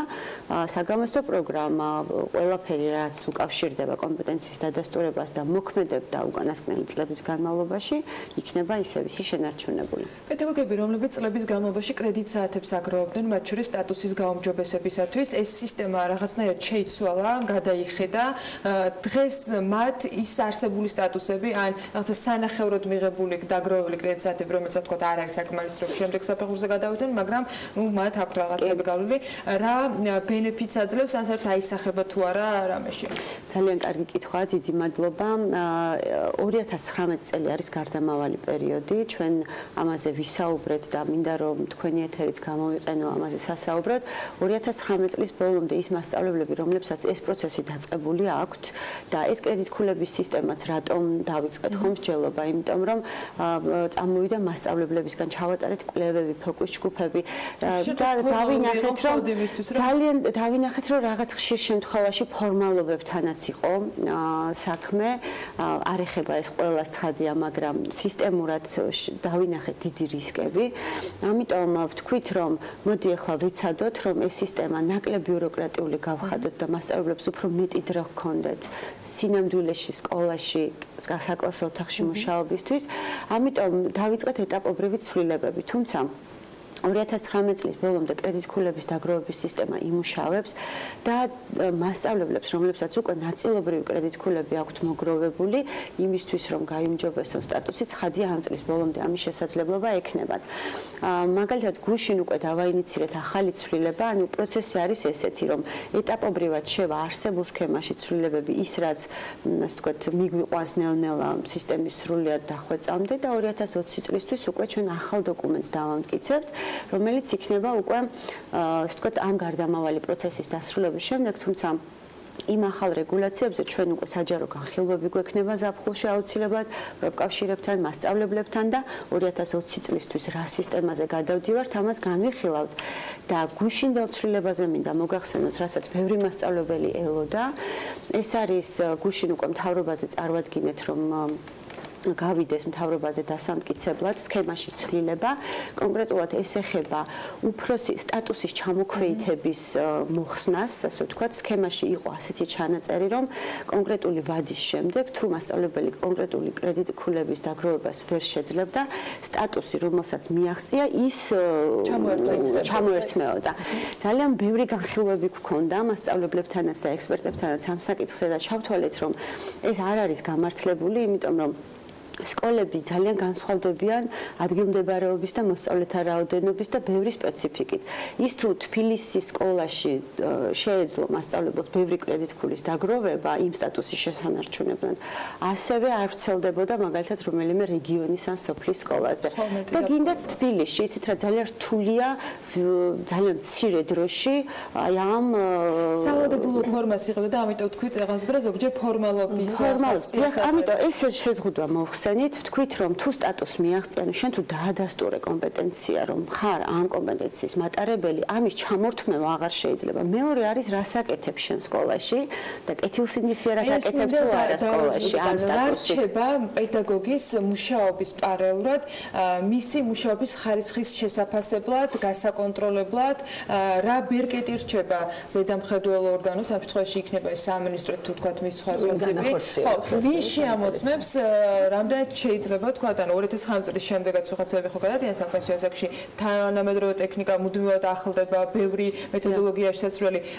შემდეგ რა ხდება, როგორ ხდება მონიტორინგი სასწავლო პროცესის და პედაგოგების კომპეტენციის? კი ბატონო, გუშინდელი ცვლილება გულისხმობს სტატუსის ჩამოქვეითების მოხსნას, ამას უბრალოდ დავაზუსტებ და კიდევ ერთი მნიშვნელოვანი ცვლილება არის, რომ მაგალითად თვითშეფასების კითხვა არის, რომელიც შესავსები სავალდებულო იყო მასწავლებლებისთვის და თქვენ ახსენეთ ფორმალობა, ხშირ შემთხვევაში ფორმალობა იყო მისი სავალდებულობაც მოიხსნა და არის მხოლოდ ნებაყოფლობითი ხასიათის, იმისთვის რომ თვითშეფასება მოახდინონ პედაგოგებმა და თავის ძლიერი და სუსტი მხარეები გამოყვან და ასევე მნიშვნელოვანი ცვლილება შეეხება პრაქტიკოსი მასწავლებლების კრედიტქულების დაგროვების საკითხს, რომელიც გულისხმობს იმას, რომ შეზღუდვა, რომ მათ შეეძლოთ მხოლოდ 5 კრედიტქულის მოგროვება სხვა აქტივობებით გარდა გამოცდებისა, ესეც მოიხსნა. შესაბამისად, 2019 წლამდე პედაგოგებს შეუძლიათ ბევრი სხვადასხვა აქტივობით და არა მხოლოდ გამოცდით შეივსონ კრედიტქულები ისე, რომ მიაღწიონ 2019 წლის ბოლომდე უფროსის სტატუსს და მათზე ყველაზე აისახოს ეს სახელფასო გაუმჯობესება. რაც შეეხება თქვენს კითხვას, ახალი რეგულაციის ფარგლებში ვფიქრობთ ასეთ მოდელზე, რომ აუცილებლად იქნება გარეშეფასების ელემენტი იმ შემთხვევებისთვის, როდესაც ჩვენ ვსაუბრობთ სტატუსის გაუმჯობესებას და ახალ სტატუსზე გადასვლას. თუმცა, ბევრი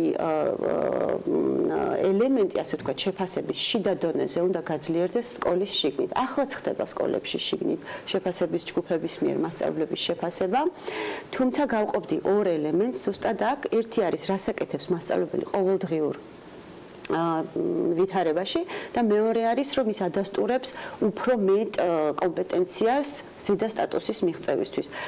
ზუსტად ასე იქნება მომავალში, სკოლები შეაფასებენ მასწავლებლებს სკოლის შიგნით, იმიტომ რომ დამერწმუნეთ სამინისტროდან გინდაც გაკვეთილზე დაკვირვება ერთჯერადი არაფერს არ გვაძლევს იმის სათქმელად, როგორი მასწავლებელია ის სკოლაში. ეს იცის სკოლამ, ეს იცის მოსწავლემ, მშობელმა, დირექტორმა. ამიტომ და ამას აჩვენებს შედეგები და შედეგების მიმართულებით სწორედ უკვე მსოფლიო ბანკის მხარდაჭერით ჩვენ დავიწყებთ მალე პილოტირებას მოსწავლეთა შეფასების საფეხურების მიხედვით, დაწყებით საფეხურზე და საბაზო საფეხურზე. ეს იქნება სადიაგნოსტიკო შეფასებები, რაც ნიშნავს იმას, რომ სკოლას ექნება სრული სურათი მისი მოსწავლეების შედეგების კუთხით რა დონეზე არიან. რის შემდეგაც უნდა მიიღოს გადაწყვეტილება, როგორ გაანაწილოს საათები, როგორ წაახალისოს მასწავლებლები, როგორ დაეხმაროს მასწავლებლებს. რაც შეეხება გარე შეფასების ელემენტებს, ის იმოქმედებს ცხადია. და კიდევ ერთი ინიციატივა გვაქვს აქ, მაგალითად უფროსი მასწავლებელი, რომელსაც სურს რომ შეიტანოს განაცხადი, ასე ვთქვათ, პირდაპირ მენტორის სტატუსის მოსაპოვებლად და არა ჯერ წამყვანის და შემდეგ მენტორის. ამის შესაძლებლობა ექნებათ, ეს იქნება კომპლექსური შეფასება, რომელიც მოიცავს ტესტირებასაც, პროფესიულ განვითარებასაც, გაკვეთილზე დაკვირვებასაც, რომ მასწავლებლებს უფრო მეტად მიეცეთ შესაძლებლობა და ინტერესი, რაც შეიძლება წინ წაიწიოს სტატუსებში. მოკლედ მინდა რომ პატარა კითხვა დავაზუსტო, როგორ მოხდება კადრების ჩანაცვლება? მოლოდინი გაქვს რაღაც რამდენიმე ათასი დატოვებს სისტემას, თუმცა ახალი კადრების შევსება როგორ წარმოგიდგენიათ, ეს პროცესი როგორ გაგრძელდება და ითქვა რომ დროებითი ხელშეკრულებების საფუძველზე გააგრძელება მუშაობს. უფრო ზუსტად რას თავაზობთ პედაგოგებს? ძალიან მალე ჩვენ უკვე საკანონმდებლო ინიციატივით მიმართავთ პარლამენტს დროებით ხელშეკრულებებთან დაკავშირებით, იმიტომ რომ ამ ეტაპზე მასწავლებლები, ანუ სახელმწიფო, ასე ვთქვათ, სახელშეკრულებო დიფერენციაცია არ არსებობს. ამ ეტაპზე ყველა მასწავლებელს თანაბარი ხელშეკრულება აქვს მიუხედავად სტატუსისა სხვათა შორის. ჩანაცვლებას რაც შეეხება, ჩვენ არ ველოდებით, რომ დიდი დეფიციტი გვექნება, იმიტომ რომ ჯერ ერთი რომ არ ვიცით რამდენი მასწავლებელი გავა, მაგრამ იმ გათვლითაც რასაც ვარაუდობთ, შესაძლებელია რომ არსებულმა მასწავლებლებმა, რომლებიც სკოლაში არიან, შეივსონეს საათები. მოგეხსენებათ, ძალიან ბევრი ადამიანია ბაკალავრის და მაგისტრის დიპლომის მქონე, რომელიც შესაძლებელია უფრო დაინტერესდეს მასწავლებლობით თუ იქ გაჩნდება ეს შესაძლებლობები მომავალში და ასევე ჩვენ გვაქვს სპეციალური პროგრამები, მაგალითად ასწავლე საქართველოსთვის. დღესაც არსებობს სისტემაში ბევრი დეფიციტი სოფლის სკოლებში, კონკრეტულ საგნებში. ჩვენ დღესაც ბევრ სკოლაში არ ყავს მასწავლებელი და ამას ვახერხებთ, რომ სასწავლო პროცესი არ ჩაიშალოს. შესაბამისად, ეს პროგრამა გააგრძელებს მუშაობას, მასშტაბი გაიზრდება თუ გაჩნდება ამის შესაძლებლობა, რომ გარდამავალ ეტაპზე სპეციალური პროგრამის ფარგლებში გაზრდილი დანამატით მივავლინოთ კადრები ქალაქებიდან სოფლებში, სადაც ამის დეფიციტი გაჩნდება. მადლობა სტუმრობისთვის და საინტერესო საუბრისთვის. ნამდვილად საინტერესო ცვლილებებს ველოდებით და კიდევ უფრო საინტერესო პროცესის დაკვირვება იქნება და რა თქმა უნდა 2019 წლის ბოლოს შედეგების შეჯამება, რომელიც კიდევ ერთი დასაწყისი უნდა იყოს 2022 წლამდე იმ რეფორმისა, რომელზეც მათ შორის გუშინ პირველად შევიტყვეთ და მადლობა ირინა აბულაძე, საქართველოს განათლების, მეცნიერების, კულტურისა და სპორტის მინისტრის მოადგილეს თემის უფრო დეტალურად გაშრისათვის. ჩვენ კიდევ ერთი ძალიან საინტერესო ამბავი გვაქვს. ლევან თაღიაშვილი ფილმების და სერიალების გარდა ახლა იმაზე ზრუნავს, რომ საქმიანი დილის მაყურებელს სპორტის რიცხობი და შემოსავლები არ გამორჩეს. ამჯერად ის ბრიტანულ ამბებზე მოგიყვებათ, გამომდინარე იქიდან, რომ პრემიერ ლიგა სულ რამდენიმე დღეს წინ დასრულდა, როგორც ამბობენ. ლევან, რა თანხა მიიღო გამარჯვებულმა და როგორი იყო მათი შემოსავლები დილა მშვიდობის? დილა მშვიდობის მიმოსალმები ჩვენ საქმიან მაყურებელს. როგორც ყოველთვის პრემიერ ლიგამ გულშემატკივრებს იმედი არ გაუცრუა და წელს ნამდვილად საოცარი სეზონი გამოვიდა. თითქმის ყველა სხვა ჩემპიონატში უკვე გადაწყვეტილი იყო ჩემპიონის ბედი. ინგლისში კი ყველაფერი ბოლო 1 საათში გადაწყდა. მოგეხსენებათ პრემიერ ლიგის ტიტულისთვის მანჩესტერ სიტი და ლივერპული იბრძოდნენ. მათ შორის მხოლოდ ერთი ქულა იყო და საბოლოო ჯამში სიტის დარჩა ტიტული. თუმცა დღეს მოგეხსენებათ ეს მხოლოდ კარიერულ წინსვლას და სიხარულს არ ნიშნავს და განსაკუთრებით პრემიერ ლიგის დროს ძალიან დიდ ფინანსურ შემოსავლებთან გვაქვს საქმე. მაგალითისთვის გასულ სეზონში პრემიერ ლიგის გუნდების შემოსავალი ჯამურად 6 მილიარდ 200 მილიონი დოლარი იყო, რაც საქართველოს ბიუჯეტზე თითქმის 2-ჯერ მეტია. რაც შეეხება წლევანდელ გამარჯვებულს, მანჩესტერ სიტი მხოლოდ პრემიერ ლიგის ჩემპიონატის ტიტულის მოპოვებისთვის $50 მილიონ მიიღო მიიღებს. ამას თუ დავუმატებთ რამდენიმე ასეულ მილიონს, რასაც გუნდის სპონსორებისგან და ფანებისგან იღებს, გამოდის, რომ კლუბის შემოსავალი დაახლოებით $700 მილიონ მიაღწევს. ასე რომ შეიხ მანსურის, რომელიც გუნდს 2008 წლიდან ფლობს, საწუწუნო ნამდვილად არაფერი აქვს. რაც შეეხება მეორე ადგილზე გასულ ლივერპულს, ფაქტი, რომ გუნდს 30 წელია პრემიერ ლიგა არ მოუგია, ხელს საერთოდ არ უშლის, რომ ასევე კოლოსალური შემოსავალი მიიღოს. მხოლოდ მეორე ადგილისთვის ლივერპული სიტისგან განსხვავებით სულ 2-3 მილიონით ნაკლებს $47.5 მილიონ მიიღებს. ამას დამატებული ასევე ასეულობით მილიონი $, შემოსავალი სპონსორებიდან, ჯამში გამოდის, რომ კლუბის შემოსავალი წლიურად დაახლოებით $645 მილიონი ფარგლებშია. აქვე შეგახსენებთ, რომ ორივე ევროპულ ტურნირზე, ჩემპიონთა ლიგაზე და ევროპის ლიგაზე ინგლისური ფინალი შედგება, შესაბამისად, ცხადია ბრიტანული კლუბების შემოსავალი კიდევ უფრო მეტად გაიზრდება.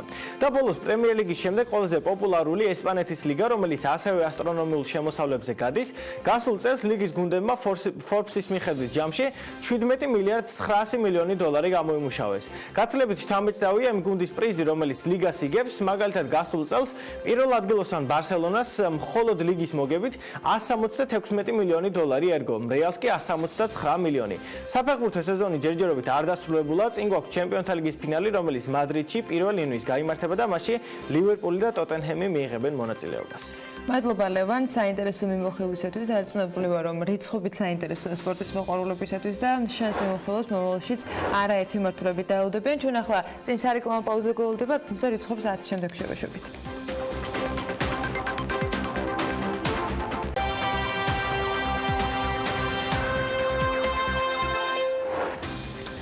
მივიღეთ დაპირება, რომ თუ რაიმე გადასახედი იქნება, ეროვნული ბანკი მას გადახედავს. ამასთან დაკავშირებით საქართველოს ბიზნეს ასოციაციის პრეზიდენტმა სოსო ფხაკაძემ ეგრეთ წოდებულ საბანკო რეგულაციებთან დაკავშირებით გუშინ ეროვნული ბანკის პრეზიდენტთან შეხვედრის შემდეგ განაცხადა. ეკონომიკის მინისტრი პირობას დებს, რომ გაზი ყველა ოჯახამდე მივანა თეატრნავას გუშინდელი განცხადების თანახმად გაზიფიკაციის მორიგი ეტაპის შემდეგ სამეგრელოს 75 სოფელი თუ დასახლებული პუნქტი ბუნებრივ აირს მიიღებს. ამ დროისთვის ტაქსის მანქანა თეთრად 78 მძღოლს აქვს გადაღებილი, ტაქსის ლიცენზიის მქონე მძღოლზე 1 მარტიდან ამ დრომდე თეთრად გადაღებვის 382 ვაუჩერია გაცემული. IMF-ის განახლებული მიმოხილვით საქართველოს $40 მილიონი გამოეყოფა. Mercedes Vera Martinis თქმით, მთლიანად პროგრამის ფარგლებში საქართველოსთვის დამტკიცებული ფინანსების რაოდენობა $210 მილიონი იქნება. საერთაშორისო სავალუტო ფონდის მისიის ხელმძღვანელის შეფასებით, საქართველოს წარსულში აღებული ვალდებულებების შესრულებას განაგრძობს, რაც სახელმწიფო რეფორმებსა და მდგრადი ფისკალური და მონეტარული პოლიტიკის შენარჩუნებაში გამოიხატება. ჩვენი შეფასებით რეფორმების პროგრამა, რომელიც საქართველოს მთავრობას აქვს დაგეგმილი დადგენილ კურსს მიჰყვება. ჩვენ ხედავთ, რომ ეკონომიკური ზრდა არის მყარი. 2018 წელს ზრდამ 4.7%-ს მიაღწია. ინფლაცია კი ეროვნული ბანკის მიერ დადგენილ სამიზნე მაჩვენებელთან ახლოს იყო. 2018 წელს ჩვენ ვნახეთ, რომ ზრდით ხასიათდებოდა ექსპორტიდან, ტურიზმიდან და ფულადი გზავნილებიდან შემოსავლები, რამაც მიმდინარე ანგარიშის დეფიციტის შემცირებას შეუწყო ხელი. ჩვენ 2019 წელს საქართველოსთვის 4.6%-იან ეკონომიკურ ზრდას პროგნოზირებთ, ხოლო ინფლაცია კი მცირედით უფრო მაღალი იქნება სამიზნე მაჩვენებელთან შედარებით, რაც ძირითადად თამბაქოს ნაწარმზი აქციზის გადასახადის ზრდას უკავშირდება. ივანე მაჭაურიანმა გუშინ ამავე ბრიფინგზე თქვა, რომ საქართველოს ეკონომიკური ზრდის მიმდინარე წლის პროგნოზია 4.6%-ია, რაც რეგიონში გამორჩეულად მაღალია და ფინანსთა მინისტრი ამ შედეგებით კმაყოფილია.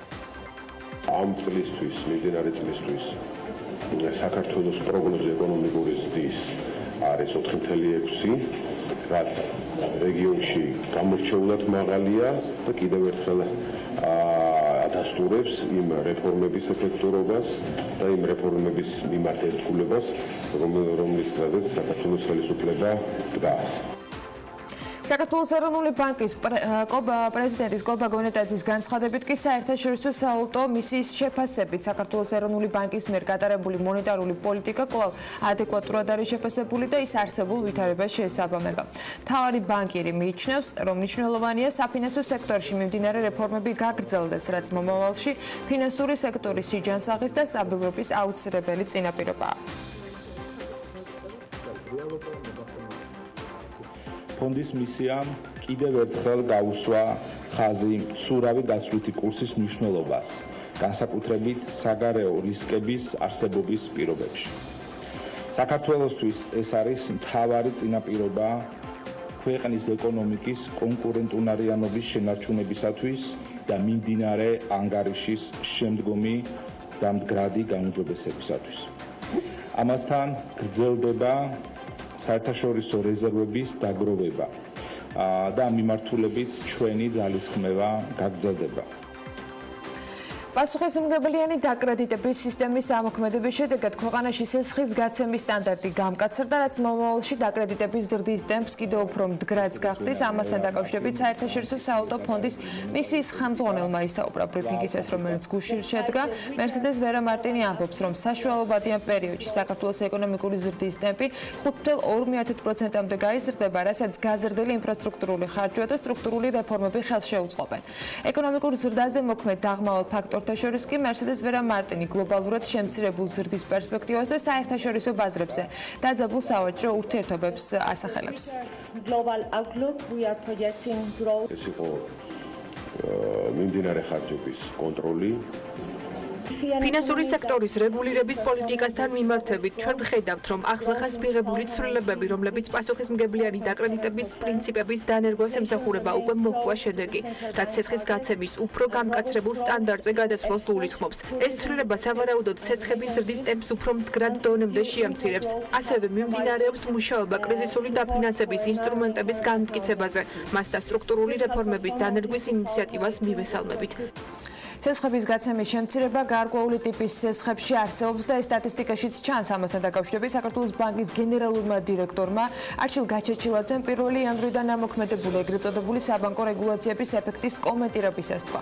ის აღნიშნავს, რომ სესხის შემცირება განსაკუთრებით სამომხმარებლო სესხებს ეტყობა. მისივე განმარტებით, თუ საბანკო რეგულაციების უარყოფითი გავლენა ძალიან დიდი იქნება, უფრო მეტი მიზეზი არსებობს, რომ ეს რეგულაციები გადაიხედოს. სესხების გაცემის შემცირება გარკვეული ტიპის სესხებზე არსებობს და ეს სტატისტიკაში ჩანს, განსაკუთრებით ეს ეხება სამომხმარებლო სესხებს. სხვა მიმართულებით ჩვენ ზრდაც გვაქვს და იმედია ეს გაგრძელდება, ეს არის მცირე ბიზნესის დაფინანსების კუთხით და ასევე ვარში იპოთეკური დაკრედიტების კუთხით, სადაც ეროვნულ ბანკმა გარკვეული ნაბიჯები გადადგა.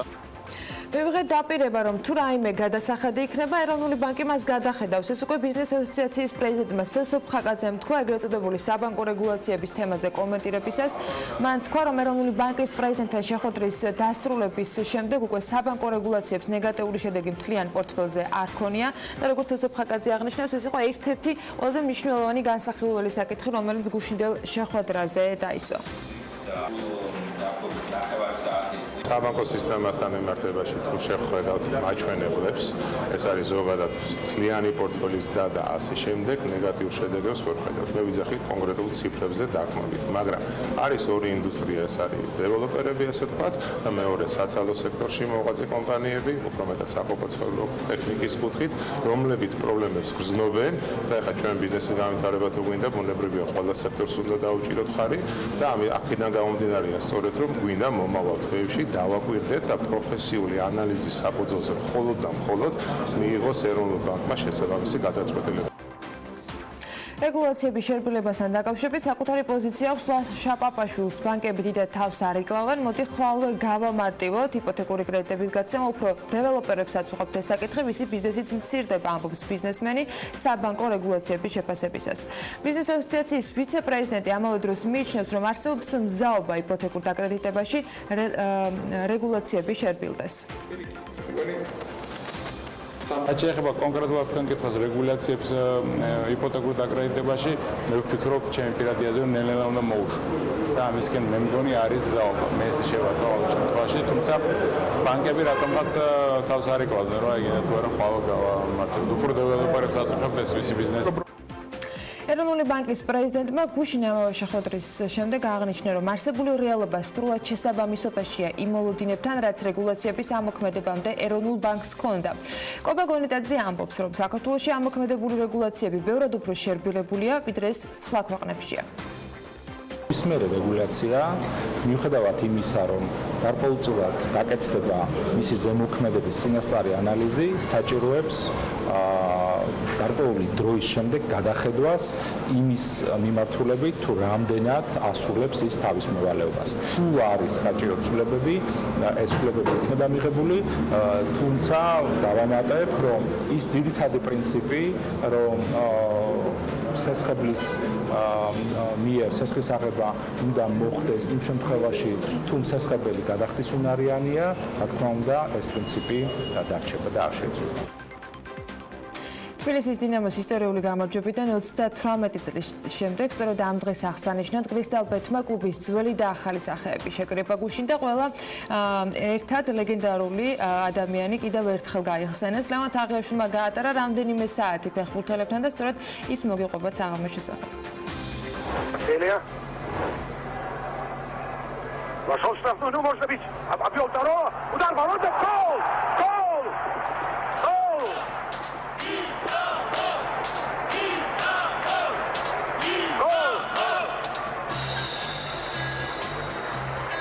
Виталий Тарасевия за 3,5 минут до конца встречи забивает мяч в ворота Карл Сейса.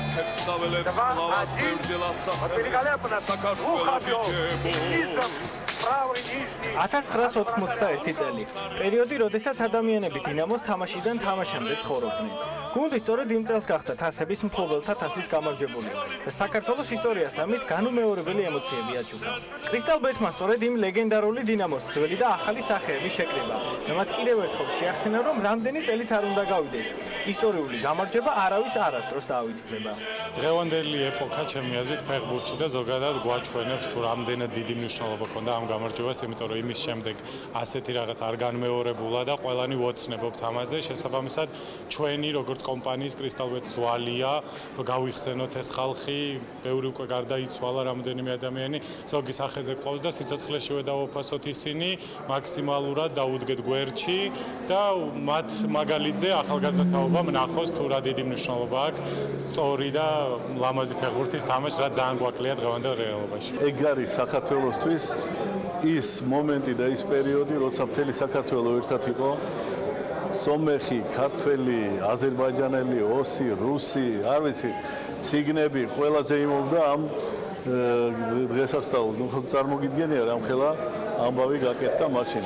თვითონ იმ მომენტში, როცა ჩვენ ეს მოვიგეთ და მსაჯმა დაუსტვინა და დამთავრდა ეს თამაში, ნუ ხო წარმოგიდგენიათ რამხელა დიდი ემოციებია მართლა მთელი ცხოვრება რო გახსოვს. Аплодисментები ვასილევ დინამოს, თუ შეიძლება. საღამოს დინამოს სტაჟიანი გულშემატკივრების დაესწრნენ და ფეხბურთელებთან ერთად ის ემოციების გაიხსენეს, რომელიც ჯერ კიდევ საბჭოთა კავშირის დროინდელ თბილისში მთელი ქალაქი მოიცვა. ეს ემოციები დღემდე მახსოვს ძალიან კარგად, ყველა დეტალი აბსოლუტურად. ჯერ ღრიალი ფანჯრებიდან საფინალო სასტენის მერე და მერე რა ვიცი როგორ გითხრა, მთელი ქალაქი თბილისში ვიყავი მე და ვის თბილისში რაც ხდებოდა იყო გარეთ. რაღაც აპოროჟეცე აღმოჩნდით, წავედით სტადიონზე, ქალაქის ქუჩებში სიარული, იქ ფეხბურთი ვითამაშეთ, ჩაფუშული ბურთი იყო რაღაცა, განათებული, ჩართული განათება სტადიონზე და რაღაც საოცარი გზნობა იყო, რომელიც ძალიან გვენატრება. წარსულის გახსენება და მისი დაფასება ცხადია აუცილებელია. თუმცა საქართველოში საკლუბო თუ სანაკრებო ფეხბურთის განვითარება ჯერ კიდევ დიდ გამოწვევად რჩება. ფაქტია, ქართველებს ფეხბურთის თამაში უმაღლეს დონეზე შეგვიძლია და ამის ცოცხალი მაგალითებიც უხვად გვაქვს. ახლა მთავარი სწორი მენეჯმენტი, მონდომება და მომავლის იმედია, რომ დადგება დრო, როდესაც ქართული გუნდები ევროპულ ასპარეზზე კვლავ დომინანტ პოზიციებს დაიკავებენ. ლევან თაღიაშვილს სპორტისკენ მივყავართ, ჩვენ რიცხვებისკენ ვიქაჩებით და საინტერესო სტატისტიკა გვაქვს, როგორც დაგვირდით. იანვარ აპრილში ექსპორტი 17.9%-ით გაიზარდა, იმპორტი კი 3.1%-ით შემცირდა. საქსტატის წინასწარი მონაცემებით უარყოფითმა სავაჭრო ბალანსმა 2019 წლის იანვარ-აპრილში $1,993,300,000 შეადგინა, საგარეო სავაჭრო ბრუნვის 41.3%. დეტალები სიუჟეტში უნდა ვნახოთ. 2019 წლის იანვარ-აპრილში საქართველოს საგარეო სავაჭრო ბრუნვა 2.3%-ით გაიზარდა და 3 მილიარდ 860 მილიონი ამერიკული დოლარი შეადგინა. ბრუნვის ზრდა ძირითადად ექსპორტის ზრდით იყო განპირობებული. დროის საანგარიშო პერიოდში ექსპორტი 1.133.4 მილიონი ამერიკული დოლარი, ხოლო იმპორტი 2.726.7 მილიონი ამერიკული დოლარი იყო. უარყოფითმა სავაჭრო ბალანსმა 2019 წლის იანვარ-აპრილში 1.593 მილიონი ამერიკული დოლარი და საგარეო სავაჭრო ბრუნვის 41.3% შეადგინა. წინასწარი მონაცემების მიხედვით მიმდინარე წლის 4 თვის განმავლობაში ყველაზე მეტი 321 მილიონი დოლარის ღირებულების პროდუქცია ექსპორტზე მარტში გავიდა. ყველაზე ცოტა კი იანვარში. ბოლო 3 წლის განმავლობაში ექსპორტის მიხედვით მიმდინარე წლის 4 თვის მონაცემები ყველაზე მაღალია. აღსანიშნავია, რომ 2018 წლის იანვარ-აპრილში საგარეო სავაჭრო ბრუნვა 3.486.2 მილიონი ამერიკული დოლარი იყო, რაც 2017 წლის ანალოგიურ პერიოდს 22.2%-ით აღემატებოდა. შარშან ექსპორტი 22%-ით იყო გაზრდილი, ხოლო იმპორტი 2017 წელთან შედარებით 22.3%-ით მეტი იყო. უარყოფითმა სავაჭრო ბალანსმა 2018 წლის იანვარ-აპრილში 1.863.5 მილიონი ამერიკული დოლარი და საგარეო სავაჭრო ბრუნვის 49.2% შეადგინა. რაც შეეხება 2017 წელს საგარეო სავაჭრო ბრუნვა 17%-ით მეტი იყო.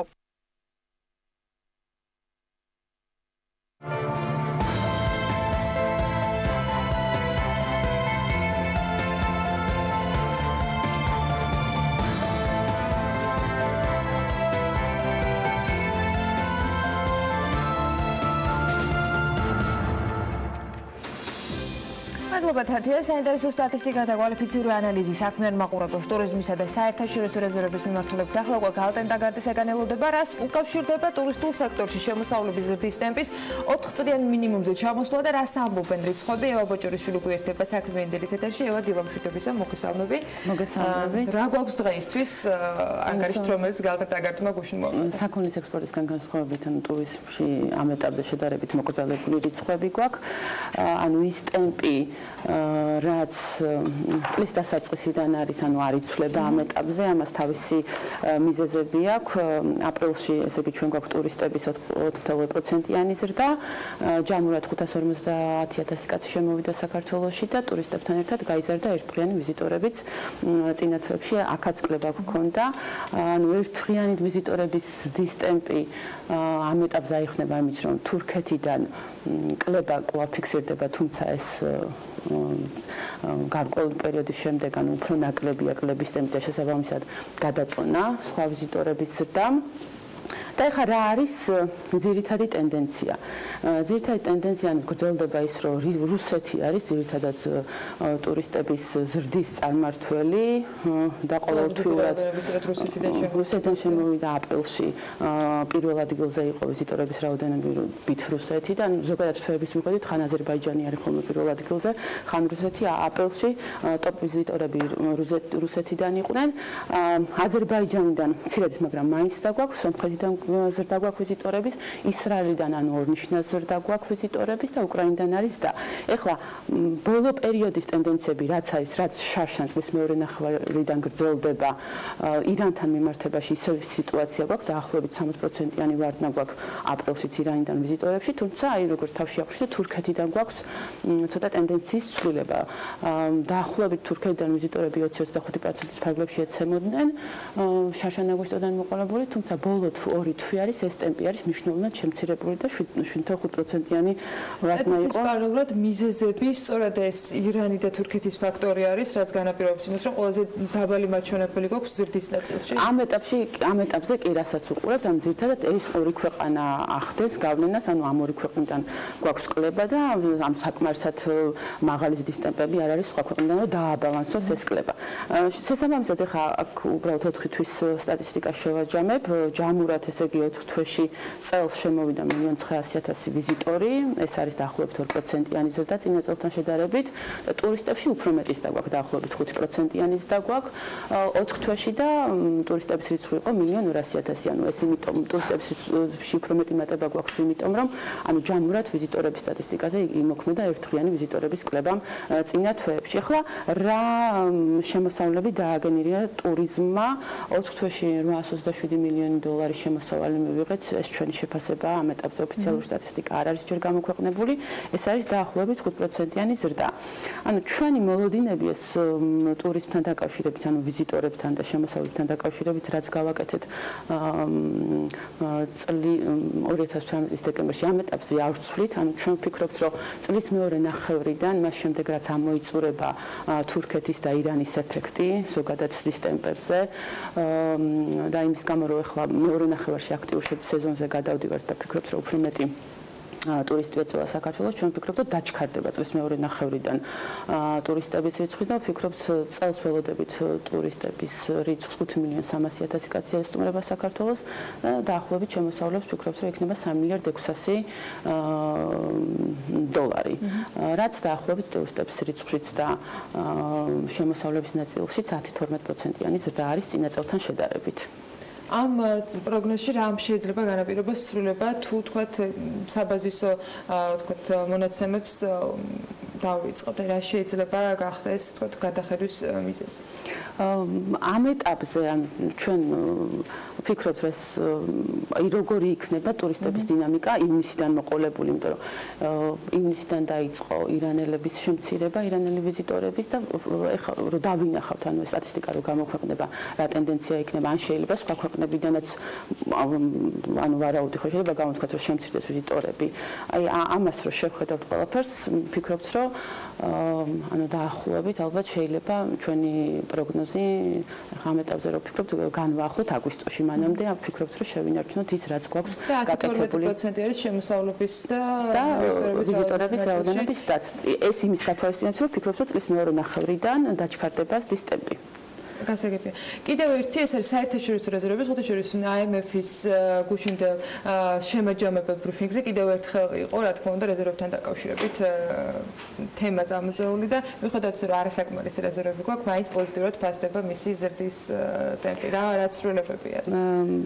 აპრილში მნიშვნელოვანი მატება გვაქვს 3,600,000,000 დოლარს გადააჭარბა რეზერვებმა, დაახლოებით წლიური დაიყო 19% და თვიურითაც არის გაზრდილი დაახლოებით 4%. ახლა ძირითადი მიზეზი, რამაც გაზარდა რეზერვები ჩვენი შეფასებით, არ ყოფილა აპრილში ინტერვენციები, არ შეუწყდია ეროვნულ ბანკს, ანუ ძირითადად ეს ზრდა ასახავს ბანკებთან ოპერაციებს, ანუ როგორც მოგხსენებათ, დარეზერვების ნორმა შეიცვალა დეპოზიტებზე უცხოურ ვალუტაში და ძირითადად ეს ამ ზრდაში, ამ მაღალ ზრდაში მოიაზრება ეს თანხები. ხაზინასთან ოპერაციების კუთხითაც შეიძლება მოხდეს რეზერვების კლება ან შემცირება ამ ეტაპზე, როდესაც გამოქვეყნდება ბიუჯეტის სტატისტიკა, მაშინ დავინახავთ რა მოხდა ხაზინასთან ოპერაციებში. ამ ზრდას ამ ეტაპზე ვაფასებთ, რომ ეს ძირითადად გამოიწვია ბანკების უცხოური ვალუტის დარეზერვების ნორმის დამ. რომელიც ორ ეტაპად ფაქტობრივად მათ მაისიდან მოუწიათ, რომ ეტაპურად გადაადათ. მადლობა მიმოხილვისათვის, ტრადიციულად საინტერესოდ. ჩვენ გალტენ ტაგართან ერთად კიდევ დაგიბრუნდებით. საინტერესო ამბია მსოფლიო ბაზარზე ჩინეთმა მაგალითად გუშინ 60 მილიარდის ამერიკულ იმპორტს გადასახადი გაუზარდა და ამან ამერიკული ბიუჯეტი 2%-ით შეამცირა, მაგრამ დეტალებში ცოტა მოგვიანებით გოგა მელიქიძე გაგვარკვევს. გოგა შემოგვიერთდება გალტენ ტაგარტის სათავო ოფისიდან, იქამდე სარეკლამო პაუზა გრძელდება და რამდენიმე წუთში გიბრუნდებით.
ამინდის პროგნოზის სპონსორია სადაზღვევო კომპანია უნისონი.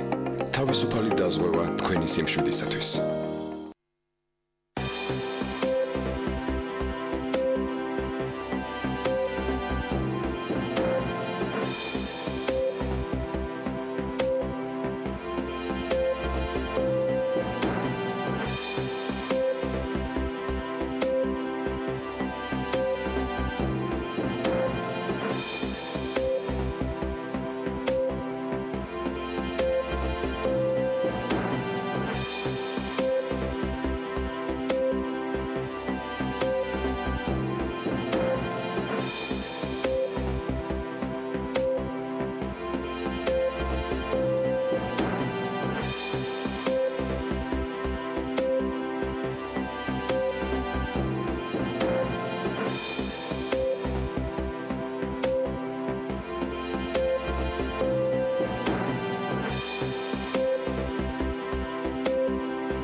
ამინდის პროგნოზის სპონსორია სადაზღვევო კომპანია უნისონი.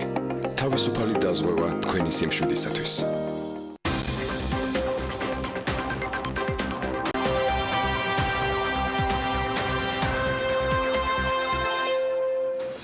გუშინდელი დღიდან მოყოლებული ახალი მწვანე ავტობუსები მგზავრებს 95 და 95 სამარშრუტო ხაზებზე ემსახურებიან. ეტაპობრივად განახლებადი ავტობუსების პარკის მიუხედავად პრობლემები დედაქალაქში მაინც რჩება. გაუმართავი საგზაო მუნიციპალური ტრანსპორტი, მოუწესრიგებელი მოძრაობა და ხშირი შეფერხებები მეტროპოლიტენის მუშაობაში. ეს მხოლოდ ზოგადი ჩამონათვალია იმ პრობლემებისა, რადგან დედაქალაქის მოსახლეობა საზოგადოებრივ ტრანსპორტთან დაკავშირებით ხშირად მიუთითებს.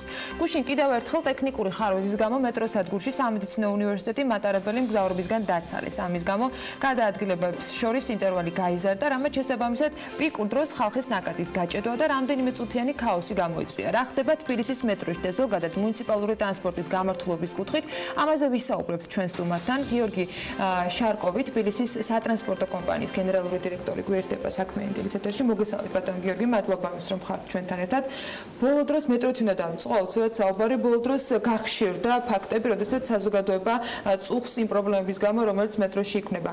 დაანონსდა ასევე მეტროპოლიტენის სარეაბილიტაციო სამუშაოები, რომელიც ეტაპობრივად ღამის საათებში უნდა შესრულდეს, იმისათვის რომ გამართულება იყოს უზრუნველყოფილი.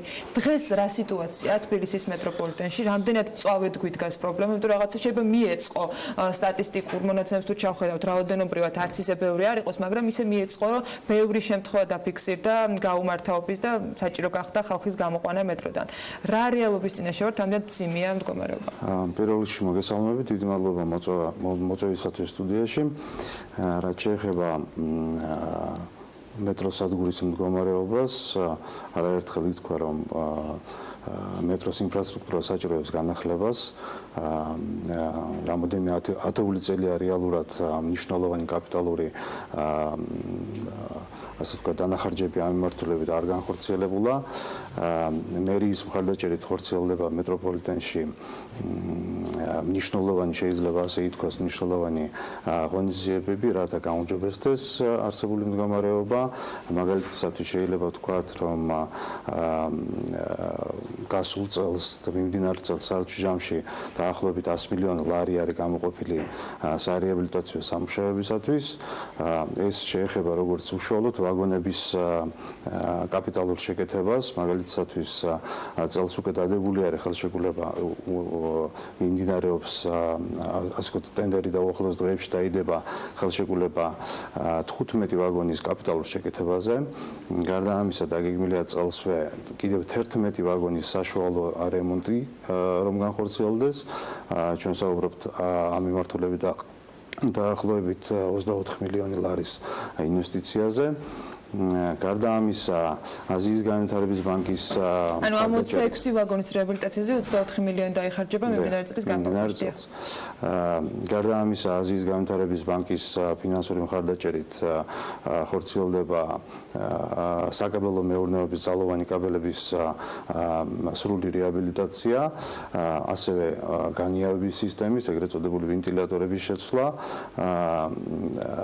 საერთო ჯამში ამ ინვესტიციის მოცულობა არის 15 მილიონი ამერიკული დოლარი.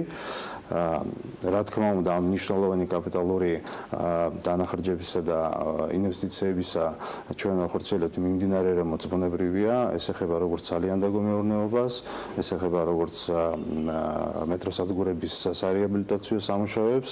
აქ გასათვალისწინებელია და მნიშვნელოვანია ის, რომ მერიის მხარდაჭერით ჩვენი კომპანია ხორციელებს ამ მეტროსადგურების ინფრასტრუქტურის ასე ვთქვათ მოწესრიგებას და გამახვილებულია ყურადღება, რომ თითეული სამუშაო, რომელიც შესრულდება, უნდა იყოს ხარისხიანი და ხარისხზე ორიენტირებული, იმიტომ რომ ჩვენი მიზანი არის, რომ ნებისმიერი სამუშაო, რაც გაკეთდება, გაკეთდეს გრძელვადიან პერსპექტივისთვის და არა მოკლევადიანი ეფექტის მისაღწევად. იმ ფონზე, რომ თბილისში საზოგადოებრივი ტრანსპორტი საკმაოდ დატვირთულია, მეტროსადგურების გაჩერება ხშირ შემთხვევაში ძალიან მძიმე შედეგებამდე მივყავართ ხოლმე იმ დღის განმავლობაში სრულ ქაოსამდე მივდივართ, მაგრამ მეორე და მნიშვნელოვანი კითხვა არის, რომელიც ამ გაჩერებების ფონზე საზოგადოებაში გაჩნდა, ეს უკავშირდება უსაფრთხოებას. რამდენად უსაფრთხოა დღეს მეტროთი მგზავრობა იმის ფონზე, რომ თქვენ წამთ, რომ რამდენიმე ათეული წელია რეალურად კაპიტალური რემონტი თბილისის მეტროპოლიტენში არ ჩატარებულა. მგზავრები, რომელიც ყოველდღურად ჩადიან მეტროში და მათი გადაადგილების ერთადერთი საშუალება შეიძლება იყოს, რადგან უსაფრთხოდ უნდა გრძნობდნენ თავს. რა თქმა უნდა, ჩვენი მიზანია უპირველეს ყოვლისა დაცული იყოს მგზავრთა უსაფრთხოება. ამ მიზნით ბუნებრივია გარდა რაც აღნიშნა იმ მნიშვნელოვანი კაპიტალური ღონისძიებებისა, მიმდინარე რემონტები ბუნებრივია ხორციელდება. მეტროპოლიტენის ასე ვთქვათ სამუშაო დროის დასრულების შემდეგ მიმდინარეობს გეგმიური შემოწმებები, როგორც საგვირაბო მეურნეობის, ასევე დეპოებში მიმდინარეობს თითეული მატარებლის შემოწმება. ის გეგმიური შემოწმება იქნება თუ მიმდინარე შემოწმება, რა თქმა უნდა, ყველა შემადგენლობას უტარდება, რათა დაცული იყოს ჩვენი მგზავრების უსაფრთხოება პირველ რიგში. რაც შეეხება იმ შემთხვევებს, რაც პერიოდულად ხდება ხოლმე, თუ გადახედავთ სტატისტიკას, რეალურად სტატისტიკური მონაცემები მეტყველებს, რომ ეს ასე ვთქვათ შეფერხებები ამ შეფერხებებს არ აქვს რაღაც ზრდადი ტენდენცია. რეალურად ეს შემთხვევები არის, მაგრამ თითეული ეს თუნდაც მგზავრის გადმოყვანა ვაგონიდან და ასე შემდეგ, ეს განპირობებულია იმ ინსტრუქციებით და იმ წესებით, რაც მეტროპოლიტენში არსებობს და ეს თითეული ეს ქმედება სწორედ გამოწვეულია იმით, რომ დაცული იყოს მგზავრთა უსაფრთხოება. ანუ როგორც არაერთხელ აღნიშნა, სტატისტიკური მონაცემებიდან გამომდინარე დაზიანებები, რა თქმა უნდა, არის და ფიქსირდება თითეული შემადგენლობის მიხედვით, მაგრამ მხოლოდ მცირე ნაწილი მიდის, ასე ვთქვათ, ამას გრძნობს მხოლოდ მცირე ნაწილს გრძნობს ჩვენი მგზავრი, იმიტომ რომ ჩვენ არსებული წესების მიხედვით ვცდილობთ ეს ხარვეზი აღმოვხრათ მაქსიმალურად მოკლე დროში, მაქსიმალურად მგზავრისათვის, ასე ვთქვათ, დისკომფორტის შექმნის გარეშე, მაგრამ ზოგიერთი მას ხარვეზი ითხოვს იმ ინსტრუქციის შესაბამისად დამატებით ჩარევას, მაგალითად შემადგენლობის ჩვენ თანხები, როდესაც დავასახათ, ვაგონების შეკეთება იქნება თუ AIDB-ის ხარჯი არის 36 მილიონი დავთვალეთ თქვენ მიერ დასახელებული თანხებიდან, გარდა იმისა, რასაც მერია მუდმივად სარეაბილიტაციო სამუშაოებში კიდევ გამოყოფს, აი ამ ორი თანხიდან გამომდინარე. წლის ბოლოსთვის, რაც 2019 წელს არის ასათვისებელი, თბილისის მეტროპოლიტენში არსებული, ეს ბოლო კითხვა იქნება მეტროსთან დაკავშირებით, არსებული და წლის ბოლოსთვის დაგეგმილი, ვთქვათ, შედეგების შედარება რომ გავაკეთოთ, რა გაუმჯობესებას ვარაუდობთ, რამდენად შეიძლება იკლოს გასაგებია რომ სტატისტიკაში დიდი აცდენა შარშანდელ ან შარშანწინდელ თქვა რაოდენობრივად შეფერხებებთან არ გვაქვს, მაგრამ ეს ხომ უნდა მცირდებოდეს და არ გქონდეს იმის განცდა რომ შეიძლება ეს იზრდება. ყველა ის ღონისძიება რაც დაგეგმილია, რაც მიმდინარეობს, მიმართულია იქითკენ რომ ეს ხალვაზები შემცირდეს ბუნებრივია. გარდა ამისა, ასევე უნდა აღნიშნოს, რომ ის სარეაბილიტაციო სამუშაოები, რაც შემადგენლობის განათლების თვალსაზრისით არის, ანუ არსებული ვაგონების რეაბილიტაცია, მიმართულია იქითკენ, რომ რაღაც შემოდგომისკენ ჩვენ არსებული პიკის საათში, არსებული მოცდის პერიოდი დღეს არის 3 წუთი და შევამციროთ 2 წუთნახევრამდე. სწორედ ამისკენ არის მიმართული ეს ღონისძიებები. შესაბამისად, განიტვირთება ამ პიკის საათში, ასე ვთქვათ, დატვირთულობა ხალხის ნაკადი და შესაბამისად იგრძნობს ყველაფერს ვცდილობთ იმისათვის, რომ ხალხმა იგრძნოს ის შედეგები, რასაც ჩვენ ვახორციელებთ ამ მნიშვნელოვანი კაპიტალური ერთი დატვირთულობა და მეორე გამართულობის ნაწილი, ანუ ჩვენ ხალხად ცოტა სხვადასხვა თავისთავად ეს უსაფრთხოება და კომფორტი ერთნაირად მნიშვნელოვანი არის მგზავრისათვის, მაგრამ ჩვენ საუბრობთ ახლა კომფორტზე, რომ მათ ლოდინი არ მოუწიოთ და არის კიდევ უსაფრთხოების თემა.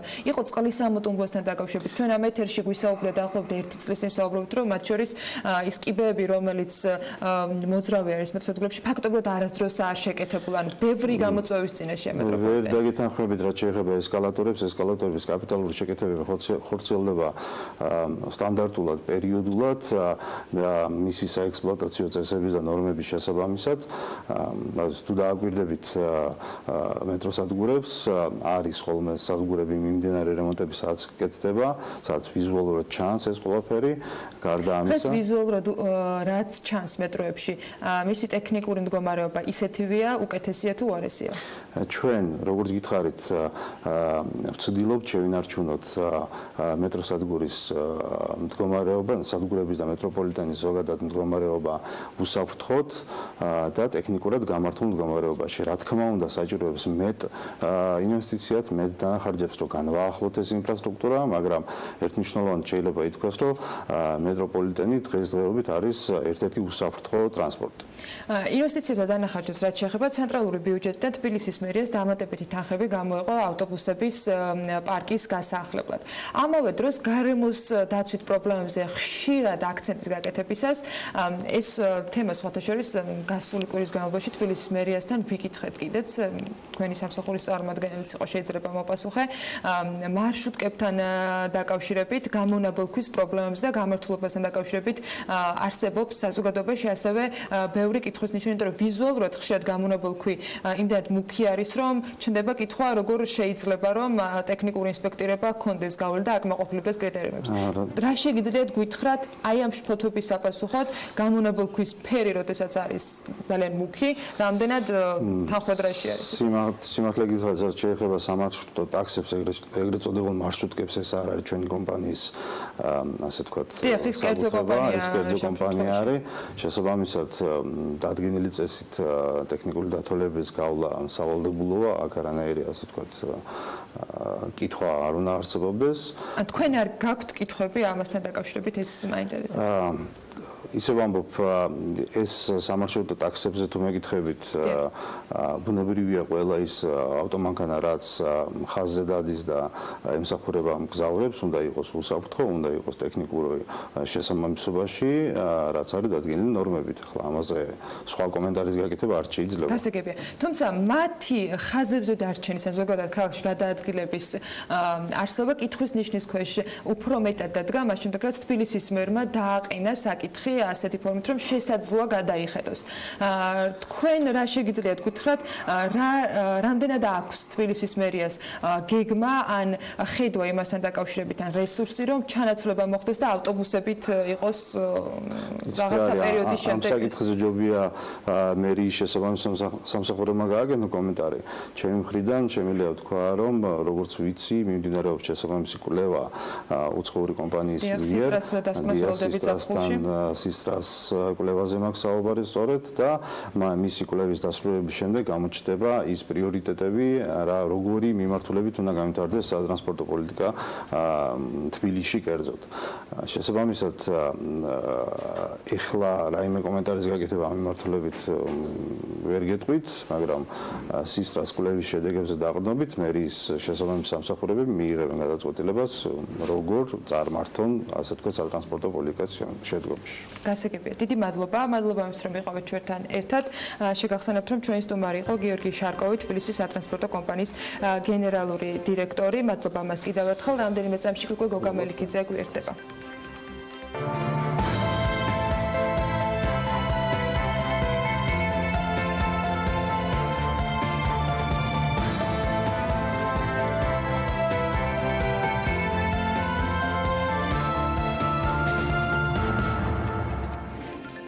საერთაშორისო ბაზრებზე არსებული მდგომარეობის ანალიზით უნდა გავაგრძელოთ ეთერი და დარწმუნებული რომ გოგა მელიქიძეს მცირეხნიანი პაუზის შემდეგ საინტერესო ამბები აქვს. მით უმეტეს იმ ფონზე, რომ შეერთებულ შტატებსა და ჩინეთს შორის სავაჭრო მოლაპარაკებები ფაქტობრივად ჩიხშია შესული.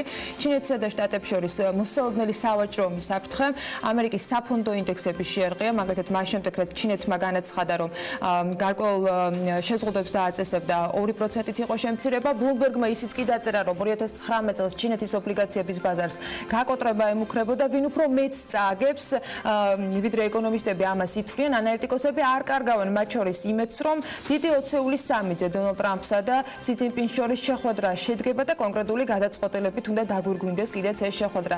რა ხდება იქამდე, ვიდრე ივნისი დადგება და უმსხვილესი ეკონომიკების მქონე 20 ქვეყნის ლიდერები იაპონიაში შეიკრიბებიან. გოგა მელიქიძე გვერდება საქმიანი ეთერში, გოგა დილა მშვიდობის.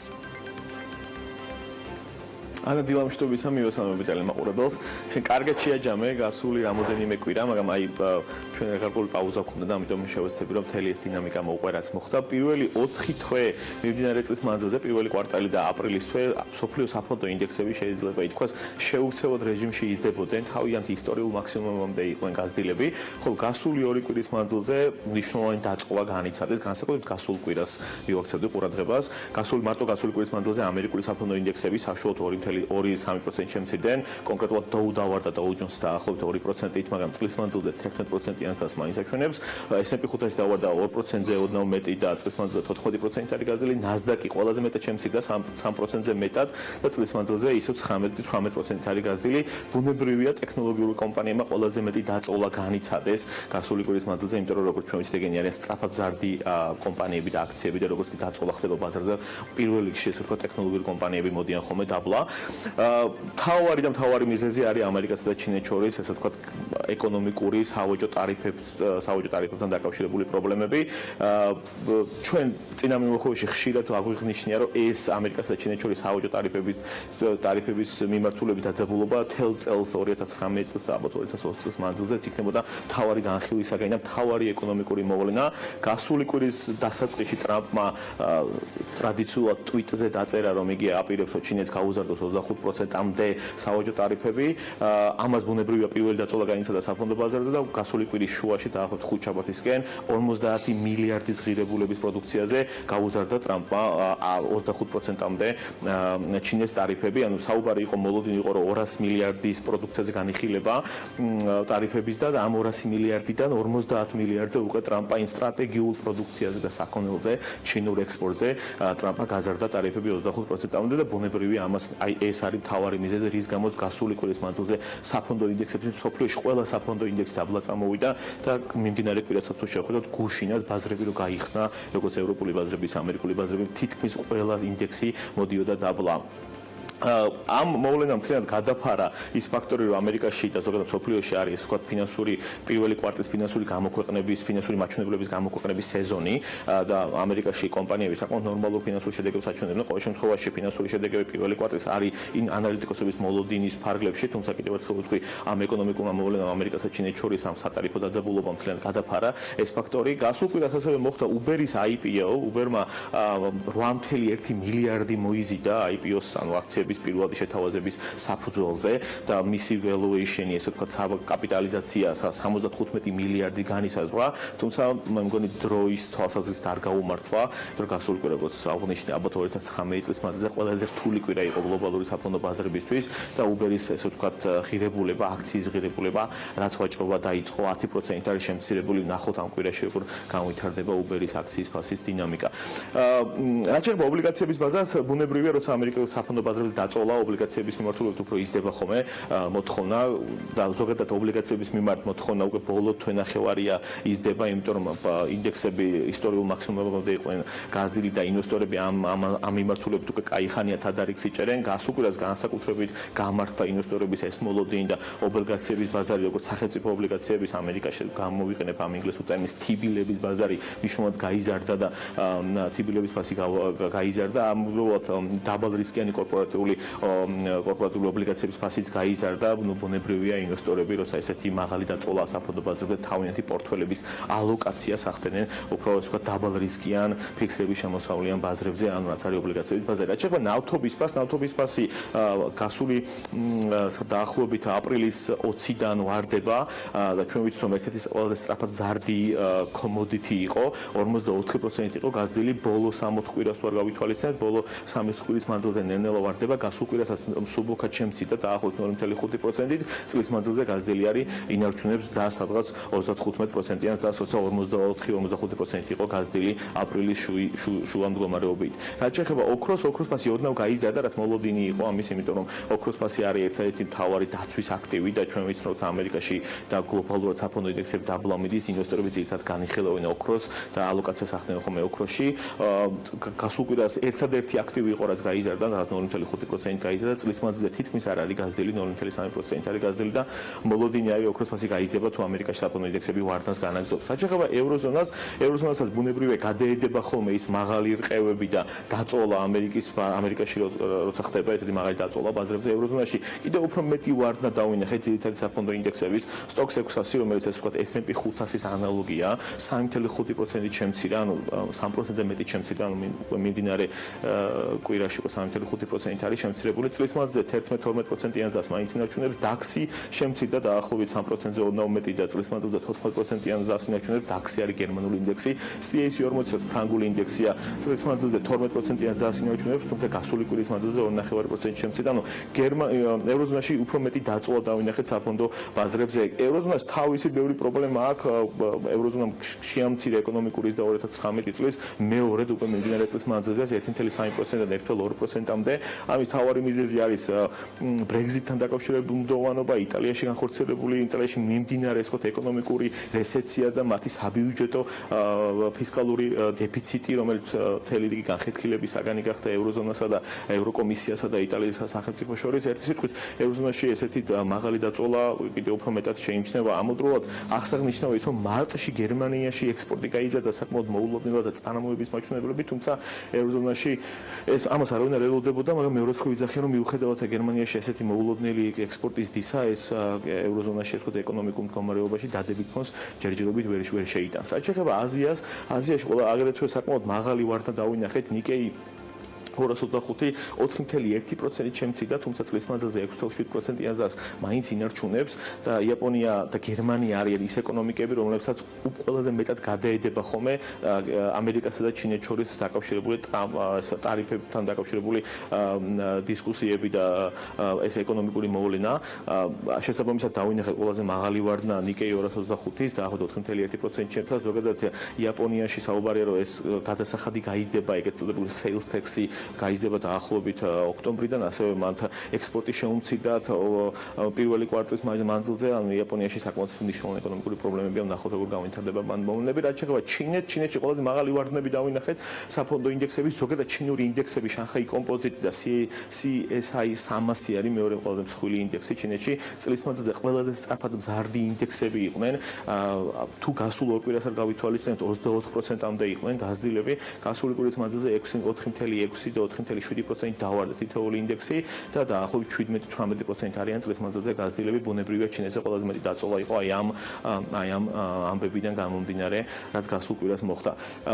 არის გარკვეული ალტერნატიული შეხედულება ჩინის ეკონომიკასთან დაკავშირებით, გარკვეული აქტივების მმართველები და ანალიტიკოსები იძახიან, რომ ჩინის ეკონომიკა არც ისე დამოკიდებულია ექსპორტის კომპონენტზე, როგორც ამას ანალიტიკოსები და მაკროეკონომისტები იძახიან და მათი ესე ვთქვათ ნეტ ექსპორტი მსოფლიო ეკონომიკებში არ არის მხელა წილი, რომ მას ასე მხელა სენსიტიურობა ქონდეს, თუმცა ბუნებრივია, რომ ეს ეკონომიკური მოვლენა და დინამიკა მნიშვნელოვნად აწვევა ჩინის ეკონომიკის განვითარებას. რაც შეეხება განვითარებადი ეკონომიკების ინდექსს, დაახლოებით 4.5% შემცირდა, წლის მანძილზე 7% არის გაზრდილი. მადლობა გოგა მიმოხილვისათვის. ტრადიციულად საინტერესო დამამწურავად თემის ჩვენთვის წარმოდგენისათვის ყოველთვის საინტერესოა ხოლმე შენთან ერთად საქმიანი დილის ეთერში მთელი მსოფლიოს გარშემო ინფორმაციის შეკრება. მადლობა კიდევ ერთხელ გოგა მელიქიძე გვერდებოდა გალტენ ტაგარტის ოფისიდან. ახლა საქართველოს უნდა დაუბრუნდეთ, როგორია ქვეყნის დემოგრაფიული მდგომარეობა ამ საკითხზე ინფორმაციის ამოკითხვას. Forbes Georgia მაისის ნომერში ნამდვილად მოახერხებთ, თუმცა იქამდე ანუკა ჯოხაძემ საქმიანი დილის ეთერის საშუალებით სწორედ იმ მაჩვენებლების გაცნობა გადაწყვეტა, რომელზეც ხშირად არც თუ ისე ბევრი ვიცით, თუმცა ძალიან ბევრს საუბრობთ. ნახოთ სიუჟეტი. ქვეყნის დემოგრაფიულ პრობლემებზე ხშირად საუბრობთ, თუმცა ნაკლებად ვიცით სტატისტიკური მონაცემები თუ მაჩვენებლები, რომლებიც ამ მიმართულებით ქვეყანაში არსებულ მდგომარეობას საუკეთესოდ ასახავს. 2019 წლის 1 იანვრის მონაცემებით საქართველოს მოსახლეობამ დაახლოებით 3.700.000 შეადგინა, რაც წინა წლის ანალოგიურ მაჩვენებელთან შედარებით 0.2%-ით ნაკლებია. 2019 წლის 1 იანვრის მდგომარეობით მამაკაცის რიცხოვნობა წინა წელთან შედარებით უცვლელია და 1.790.000-ია, ხოლო ქალების რიცხოვნობა შემცირდა 0.3%-ით და 1.922.000 შეადგინა. შესაბამისად, საქართველოს მოსახლეობის 48% მამაკაცი, ხოლო 52% ქალია. 2018 წლის მონაცემებით საქართველოს მოსახლეობის 58% ქალაქებში ცხოვრობს. თბილისის მოსახლეობა კი მთლიანი მოსახლეობის თითქმის მესამედს წარმოადგენს, ანუ მილიონზე ცოტა მეტს. საქართველოში 2018 წელს 51.128 ბავშვი დაიბადა, მათგან უმეტესობა კი დედაქალაქში. შაბათობის მიხედვით თბილისის ეთი რეგიონები მოსდევენ, როგორებიცაა აჭარა, გურია, იმერეთი, კახეთი და მცხეთა-მთიანეთი. წინა წლის მაჩვენებელთან შედარებით 2000-ით ნაკლები ბავშვი დაიბადა. საერთო რაოდენობაში კვლავ მამრობითი სქესი ჭარბობს. 2018 წელს სულ 24.600 გოგონა და 26.538 ბიჭი დაიბადა. როგორც აღმოჩნდა, ყველაზე მეტი ახალშობილის დედა 25-დან 29 წლის ასაკისაა. Forbes-ის რეიტინგში კიდევ ერთი რიცხვია. თბილისში რეგისტრირებული ქორწინებების რაოდენობა 2%-ით არის შემცირებული. გასულ წელს დედაქალაქში 6718 რეგისტრირებული ქორწინება დაფიქსირდა. ამ მიმართულებით ცხადია, განსხვავებული რიცხვებია რეგიონებში. გურია, აჭარა, მცხეთა-მთიანეთი და შიდა ქართლი. ჩამოთვლილი რეგიონების გარდა საქართველოს თითქმის ყველა კუთხეში შეინიშნება რეგისტრირებული ქორწინებების შემცირების ტენდენცია.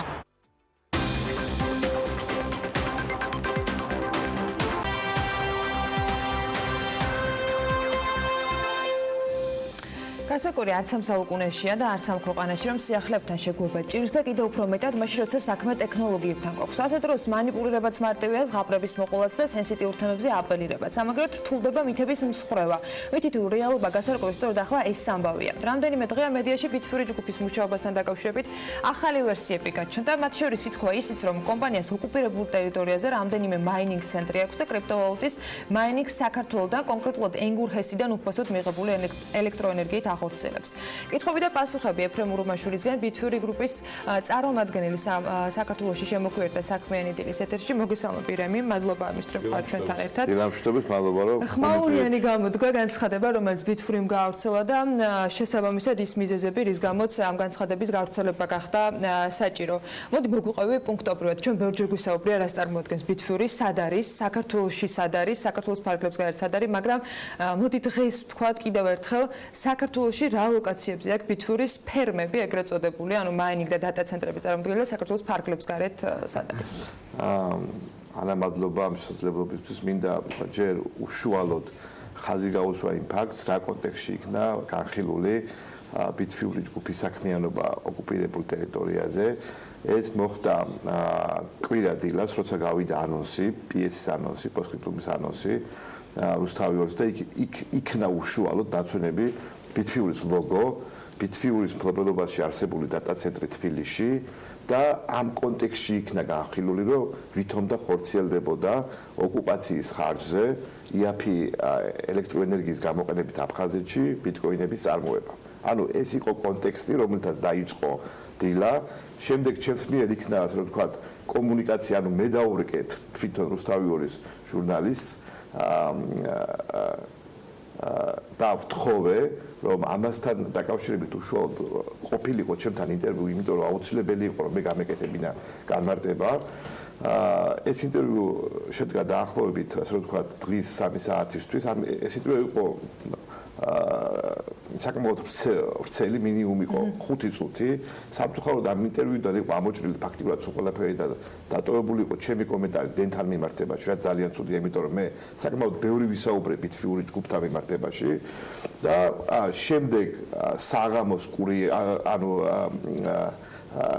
საღამოს პოსკრიპტუმში პირველ, ასე ვთქვათ, სიუჟეტად გაუშვეს ისევ ეს თემა, ისევ BITFURY-ის ლოგოს დატრიალებით, ისევ BITFURY-ის მფლობელობაში არსებული დატა ცენტრის ჩვენებით, ოღონდ BITFURY არ უხსენებიათ, როგორც ესეთი კომპანია, ოღონდ მთელი ეს ლაიტმოტივი და მთელი ეს, ასე ვთქვათ, ნარატივი, აი ეს სურათები, ასე ვთქვათ, ეს კადრები აწყობილი იყო BITFURY-ზე. ეს იყო ჩვენი ირიბი და დანაშაულება და ირიბი მცდელობა რომ დავედანაშაულებინეთ, რომ კომპანია BITFURY, რომელიც არის საერთაშორისო კომპანია, Forbes-ის ბოლო კვლევებით არის FinTech 50 უფსხვილეს კომპანიაში მსოფლიოში. იგი ასე ვთქვათ, მისი ლოკაცია არის ვაშინგტონი, ლონდონი, თბილისი, რა თქმა უნდა, კანადა, ტორონტო, იაპონია, ტოკიო და კიდევ სხვა მრავალი ლოკაცია, მათ შორის ფინეთი, ისლანდია და ამ შემდეგ. ანუ ჩვენ წარმოდგენილი ვართ მინიმუმ 10 უმსხვილეს ლოკაცია, ანუ 10 ლოკაციაზე და კომპანია ეწევა იმ საქმიანობას, რომელიც უშუალოდ უკავშირდება არა მხოლოდ მაინინგს, არამედ blockchain ტექნოლოგიების დისტრიბუციას და ამ კუთხით მსოფლიოში ვართ ლიდერები, სხვანაირად Forbes-ის 50 უმსხვილეს ფინტექ კომპანიაში ვერ მოხვდებოდით. ჩვენს მიერ ასევე იქნა, ანუ ჩვენს მიერ ასევე იქნა გაკეთებული განცხადება, რომ თუ რუსთავიორი ამ პრესაჯი, ვიზე დარნობითაც რუსთავიორმა გაავრცელა ეს ინფორმაცია, წარმოადგენდა რაიმე სახის ირიბ ან პირდაპირ მტკიცებულებას, რომელიც რელევანტური იქნებოდა, რა თქმა უნდა, BITFURY-სთან მიმართებაში, ან თუ ვერ წარმოადგენდა ეს ამ მტკიცებულებებს, ჩვენს მიერ გაკეთდა განცხადება, რომ BITFURY ჯგუფი მიმართავდა როგორც სასამართლოს, ასევე ჟურნალისტიკის ეთიკის კომისიას, რათა ამდაგვარი შავი ცილისმწამებლური, ასე ვთქვათ, PR-ი არ ყოფილიყო განხორციელებული კიდევ ერთხელ ჩვენი კომპანიის მიმართ. ვინაიდან მათ მიერ მრავალჯერ იქნა გაჟღერებული BITFURY-ის მიმართ ბრალდება, რომ ჩვენი კომპანიის დამფუძნებელი არის ყოფილი პრემიერ-მინისტრი ბიძინა ივანიშვილი და პლუს ამას ამის ხარჯით ჩვენ ვიღებთ იაფ ელექტროენერგიას. ჩვენ მრავალჯერ უარყავით და ასე ვთქვათ, ვერანაირი ფაქტი ვერ იქნა მოყვანილი დღემდე, კი ბატონო, რომ ყოფილი პრემიერ-მინისტრი ბიძინა ივანიშვილი იყო ჩვენი დამფუძნებელი, მხოლოდ კიდევ ერთხელ აღნიშნავ, ერთხელ ხონდა BITFURY ჯგუფს თანაინვესტირების ფონდისგან აღებული სესხი, რომელიც 2014 წელს ავიღე და 2015 წელს ჩავანაცვლეთ საქართველოს ბანკიდან ეს სესხი და ამის შემდეგ ჩვენ არანაირი არც პირდაპირ და არც ირიბი რაიმე კავშირი არ ქონია თანაინვესტირების ფონდთან ან ბიძინა ივანიშვილთან ასოცირებულ რომელიმე კომპანიასთან და პლუს ამას კიდევ ჩვენ აღვნიშნეთ ჩვენს განცხადებაში დღესაც, რომ ვართ აბსოლუტურად ტრანსპარენტულები და გამჭირვალეები და გვაქვს საკმაოდ დიდი სოციალური პასუხისმგებლობა ამის მიმართ და ჩვენს მიერ 2018 წლის იანვარში თუ გახსოვთ ამ ეთერშიც და სხვა ეთერებშიც უშუალოდ წარმოდგენილი იყო BITFURY-ის ბუღალტერიიდან ამონარიდები, ინვოისები და ანგარიშფაქტურები ელექტროენერგიასთან მიმართებაში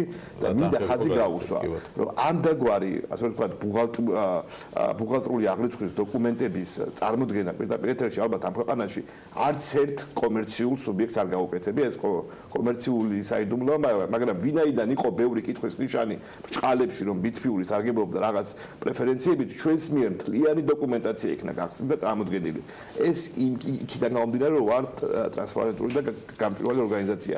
ყოველივე ამის შემდეგ მაინც იქნა გაჟღერებული დღეს, ანუ კვირას რუსთავიორის ეთერში, რომ ჩვენ თურმე იაფ ელექტროენერგიას ვიღებდით. რაც ასევე ცილისმწამებლური და აბსოლუტური ტყუილია.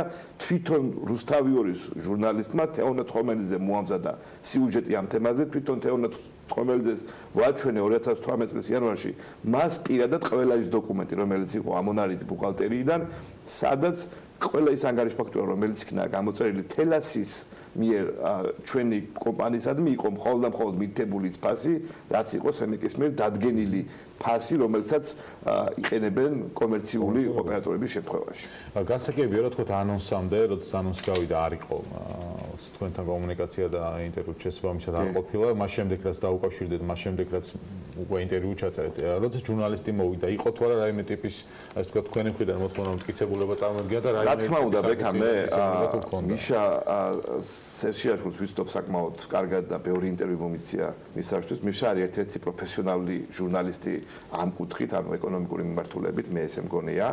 მე მისას ვთხოვე, რომ ანუ თუ ისინი მე არ მეტყოდნენ, რომ ჰქონდა თუ არა რაიმე რელევანტური მტკიცებულება, რაზეც აკეთებდნენ სიუჟეტს, მაშინ რუსთავიორს როგორც ერთ-ერთ წამყვან არხს მოეთხოვა ამდენგვარი მტკიცებულების წარმოდგენა პრესაჯისაგან და თუ ისინი დარწმუნდებოდნენ, რომ პრესაჯის ჰქონდა ხელში რელევანტური მტკიცებულებები, რომ ამდენგვარი განცხადებები გაეკეთებინათ, მაშინ ანუ მიშასგან პასუხი იყო ასეთი ეს ინფორმაცია რემის რა კავშირი აქვს და აქვს თუ არა რაიმე კავშირი ოკუპირებულ ტერიტორიებთან BITFURY-ის აქვს თუ არა რაიმე ბიზნეს საქმიანობა ან აკავშირებს თუ არა რაიმე ბიზნეს საქმიანობა ანა კიდევ ერთხელ მინდა მთელი პასუხისმგებლობით განაცხადო რომ კომპანია BITFURY ჯგუფი არანაირ შემხებლობაში არ არის ოკუპირებულ ტერიტორიასთან არც ერთ ასე ვთქვათ კონტექსტში არც არანაირი საქმიანი ურთიერთობა არ აკავშირებს, არც პირდაპირ და არც ირიბად, არანაირი ეკონომიკური აქტივობა არ ჰქონია იმ პირებთან, ვინც ასე ვთქვათ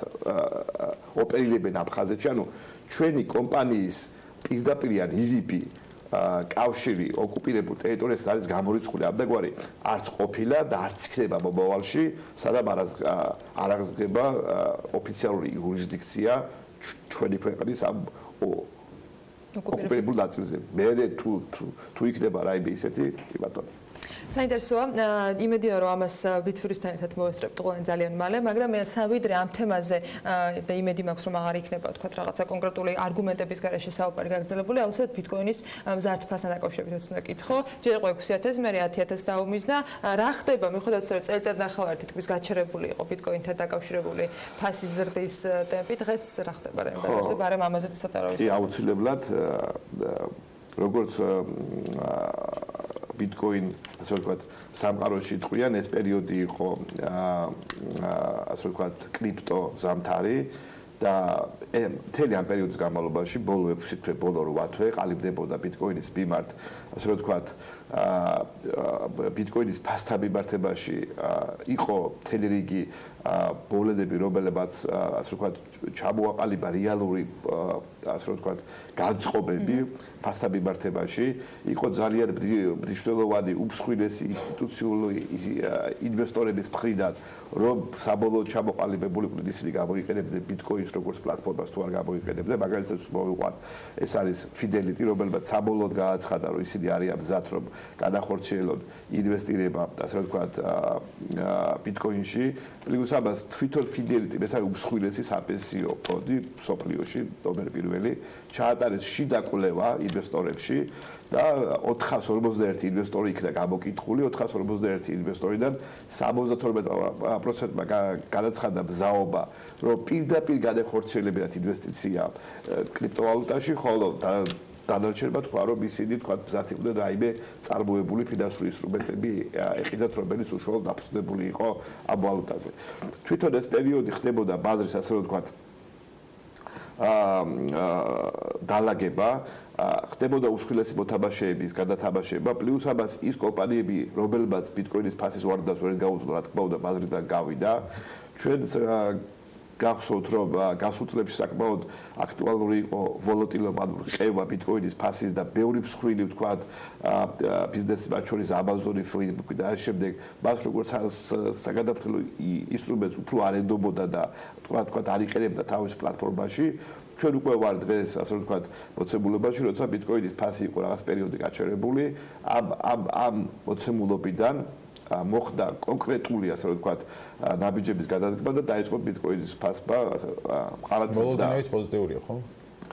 თუ ჩვენ გადავხედავთ მსოფლიო პრესას ბოლოდნები არის იმაზე პოზიტიური ვიდრე ჩვენ გვეგონა, მაგალითად რომ პაული ეს არის ამერიკელი სენატორი, რომელმაც დაახლოებით 1 კვირის გააკეთა გაცხადება, რომ ყველა ის სენატორი და კონგრესმენი, ვინც კრძალავს, ასე ვთქვათ, კრიპტოვალუტებს, ეს არის ძალიან ცუდი ტრენდი და აუცილებელია, რომ ამერიკულმა, ასე ვთქვათ, მთავრობამ მისცეს ლეგალური საფუძვლები ციფრული ვალუტების დასამკვიდრებლად ამერიკულ, ასე ვთქვათ, მოცემულობაში. ეს იყო ძალიან მნიშვნელოვანი განცხადება, ვინაიდან თვითონ რომ პაული არის ადამიანი, რომელიც იყრის კეჭს 2020 წლის არჩევნებისათვის და მნიშვნელოვანია კიდევ ის, რომ თვითონ დამოკიდებულება ამერიკაში რადიკალურად შეიცვალა ბოლო 6 თვის განმავლობაში ბიტკოინის მიმართ.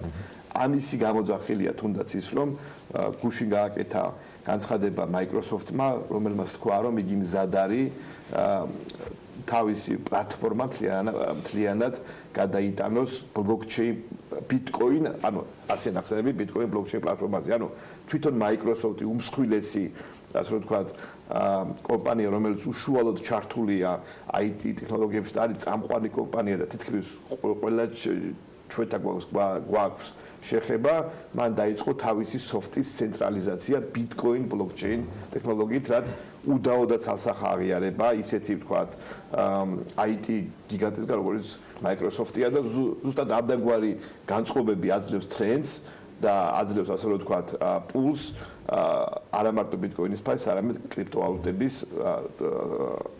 აქტუალურობას და მნიშვნელობას. კრიპტოზამთარი გადაგორებული, ღამის მეფე დამარცხებულია და ეხლა მოხდებოდა განვითარება. ბლოკჩეინს დარწმუნებული ვარ, კიდევ ბევრი სიახლე გვექნება, იმიტომ რომ მთელი მსოფლიოსთვის და საქართველოსაც ძალიან საინტერესო სიახლეებს გვთავაზობენ მუდმივად ამ მიმართულებით. მადლობა არემის სტუმრობისათვის. ეფრემ ურუმაშვილი BITFURY GROUP-ის წარმომადგენელი საქართველოში იყო საქმიანი დილის ეთერში. ევროკავშირის ხუთაშორის საქართველოში ციფრული ეკონომიკის და საზოგადოების მხარდასაჭერად ახალ პროგრამას იწყებს. სახელწოდებით EU4 Digital პროექტის პრეზენტაცია და თემის შესახებ დისკუსია კი გუშინ ტექნოპარკში გაიმართა, რომელსაც ლევან თაღიაშვილიც ესწრებოდა და სიუჟეტი მოგვიმზადა ტექნოპარკიდან. მოდით ნახოთ რა ხდებოდა გუშინ ამ პრეზენტაციაზე. By 5G. სოფლიო 5G ინტერნეტს დიდი ინტერესით ელოდება. კომპანიები ასეულობით $1 მილიარდ ხარჯავენ იმისთვის, რომ შესაბამისი ინფრასტრუქტურა შექმნან და თანამედროვე სოფლიო ახალ ეტაპზე გადაიყვანონ. რა როლი აქვს ამ პროცესებში საქართველოს? როგორ დაეხმარება ევროკავშირი ჩვენს ქვეყანას ციფრული ეკონომიკის და საზოგადოების განვითარებაში? ტექნოპარკში კომპეტენტურმა ადამიანებმა სწორედ ამ თემაზე მსჯელობისთვის მოიყარეს თავი. ახალი პროგრამა EU4 Digital საქართველოს მაღალ სიჩქარიანი ფართო-ზოლოვანი ინფრასტრუქტურის განვითარებაში დაეხმარება და სხვადასხვა პროექტებს 3 წლის განმავლობაში განახორციელებს. ეს კონკრეტული პროგრამა EU4 Digital გრძელდება 3 წლის განმავლობაში. ციფრული ბაზების ჰარმონიზება გახლავთ ერთ-ერთი მთავარი შედეგი. შესაბამისად, ეს იქიდან გამომდინარე, რომ ეს გახლავთ ძალიან კომპლექსური სფერო, რომელიც მოიცავს ინოვაციებს, ციფრული უნარების განვითარებას, ამ ყველაფრის, ესე რომ ვთქვათ, წინა პირობა, ეს გახლავთ ფართოზოლოვანი ინფრასტრუქტურის განვითარება. ეს ნიშნავს, რომ ქვეყანაში ყველას უნდა გქონდეს ხელმისაწვდომი და სწრაფი ინტერნეტი. 11 მილიონი евро როუმინგის ტარიფების შემცირებას, ლოჯისტიკის, ჯანმრთელობის, კიბერუსაფრთხოების თუ ციფრული უნარჩვევების გაუმჯობესებას მოხმარდება. საბოლოო ჯამში საქართველოს ამ პროექტისგან დაჩქარებული ეკონომიკური ზრდა და უფრო მეტი დასაქმებული ადამიანი უნდა მიიღოს.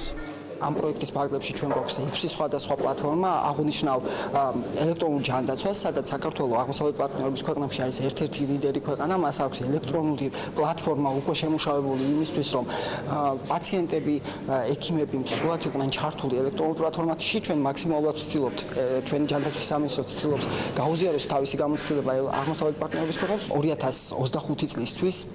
ჩვენ უნდა გქონდეს ჩვენს სახელმწიფო სტრუქტურებს უნდა გქონდეს 1 გიგაბიტ, ხოლო მოსახლეობას 100 მეგაბიტ წამს ინტერნეტთან მინიმუმ სიჩქარესთან წვდომა. აღნიშნულის განსავითარებლად და მისაღწევად კი ჩვენ უკვე გაწერილი გვაქვს სამოქმედო გეგმა. საქართველოს ბლოკჩეინის თუ სხვა თანამედროვე ტექნოლოგიების დანერგვაში ნამდვილად რეგიონის პიონერი იყო. არ დავივიწყოთ არც მაინინგში მსოფლიოს სამეულში მოხვედრა. თუმცა მიუხედავად ასეთი მიღწევებისა, რეგიონებში მაღალ სიჩქარიან ინტერნეტთან წვდომა დღემდე გამოწვევად რჩება. ინტერნეტი ადამიანებს საშუალებას მისცემთ ისარგებლონ ონლაინ სერვისებით. წვდომა ჰქონდეთ მსოფლიოს ნებისმიერ წერტილთან და სწორედ ამის ხარჯზე შექმნან საკუთარი ბიზნესი, რამაც შესაძლოა საბოლოო ჯამში ნანატ ორნიშნიან ეკონომიკურ ზრდასთან მიგვიყვანოს.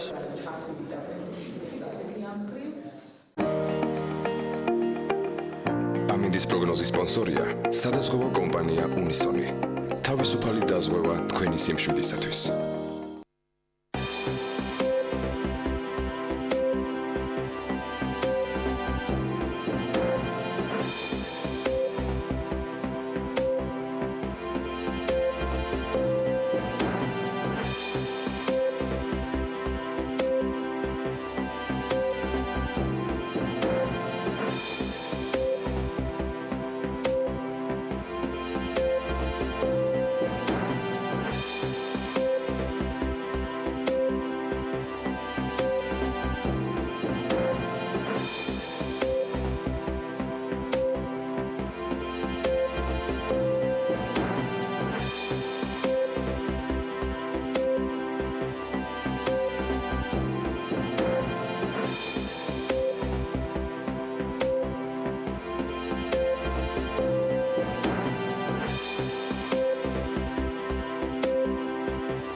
ამინდის პროგნოზის სპონსორია სადაზღვევო კომპანია უნისონი. თავისუფალი დაზღვევა თქვენი სიმშვიდისათვის.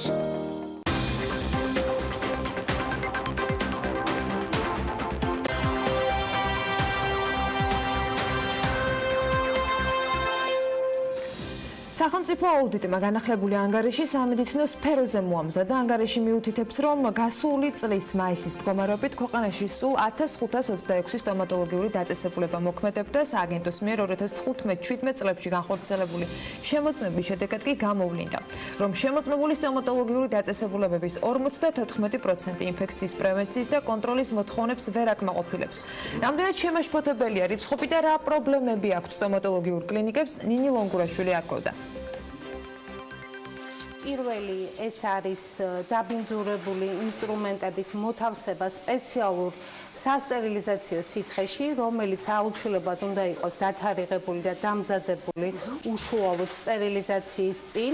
მითითებული უნდა კონდეს თარიღი აბსოლუტურად ყველა კონტეინერს, უნდა მოხდეს შესაბამისი გარეცხვა ინსტრუმენტების, გამოშრობა, შეფუთვა და ავტოკლავში მოთავსება, რის შედეგად შესაძლებელია პაციენტისთვის ამ ინსტრუმენტის გამოყენება.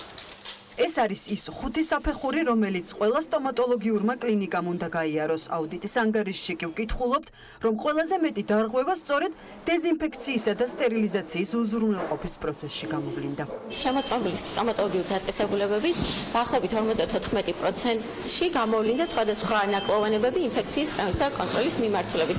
2018 წლის მაისის მდგომარეობით ქვეყანაში სულ 1526 სტომატოლოგიური დაწესებულება მოქმედებდა. რეგულირების სააგენტოს მიერ 2015-17 წლებში განხორციელებული შემოწმების შედეგად სტომატოლოგიური დაწესებულების 54% ვერ აკმაყოფილებს ინფექციის პრევენციისა და კონტროლის მოთხოვნებს. პროცენტულად დარღვევა გამოვლენილია 2015 წელს 55%-ში, 2016 წელს 48%-ში და 2017 წელს 51%-ში. ნინო კარდავა სტომატოლოგიური კლინიკის დამფუძნებელი BMG-სთან სტერილიზაციის პროტოკოლის დაცვისა და საქართველოში ამ მიმართულებით გადადგმულ ნაბიჯებზე საუბრობს. პაციენტის და მედპერსონალის უსაფრთხოებისთვის ყველაზე მნიშვნელოვანი არის სტერილიზაციის პროტოკოლის დაცვა. დღესდღეობით არის იმის საშუალება ჩვენი ასოციაციის მეშვეობით გავატაროთ გარკვეული ტიპის ტრეინინგი ჩვენს მედპერსონალს, რათა ზუსტად დავიცვათ ეს პრინციპები.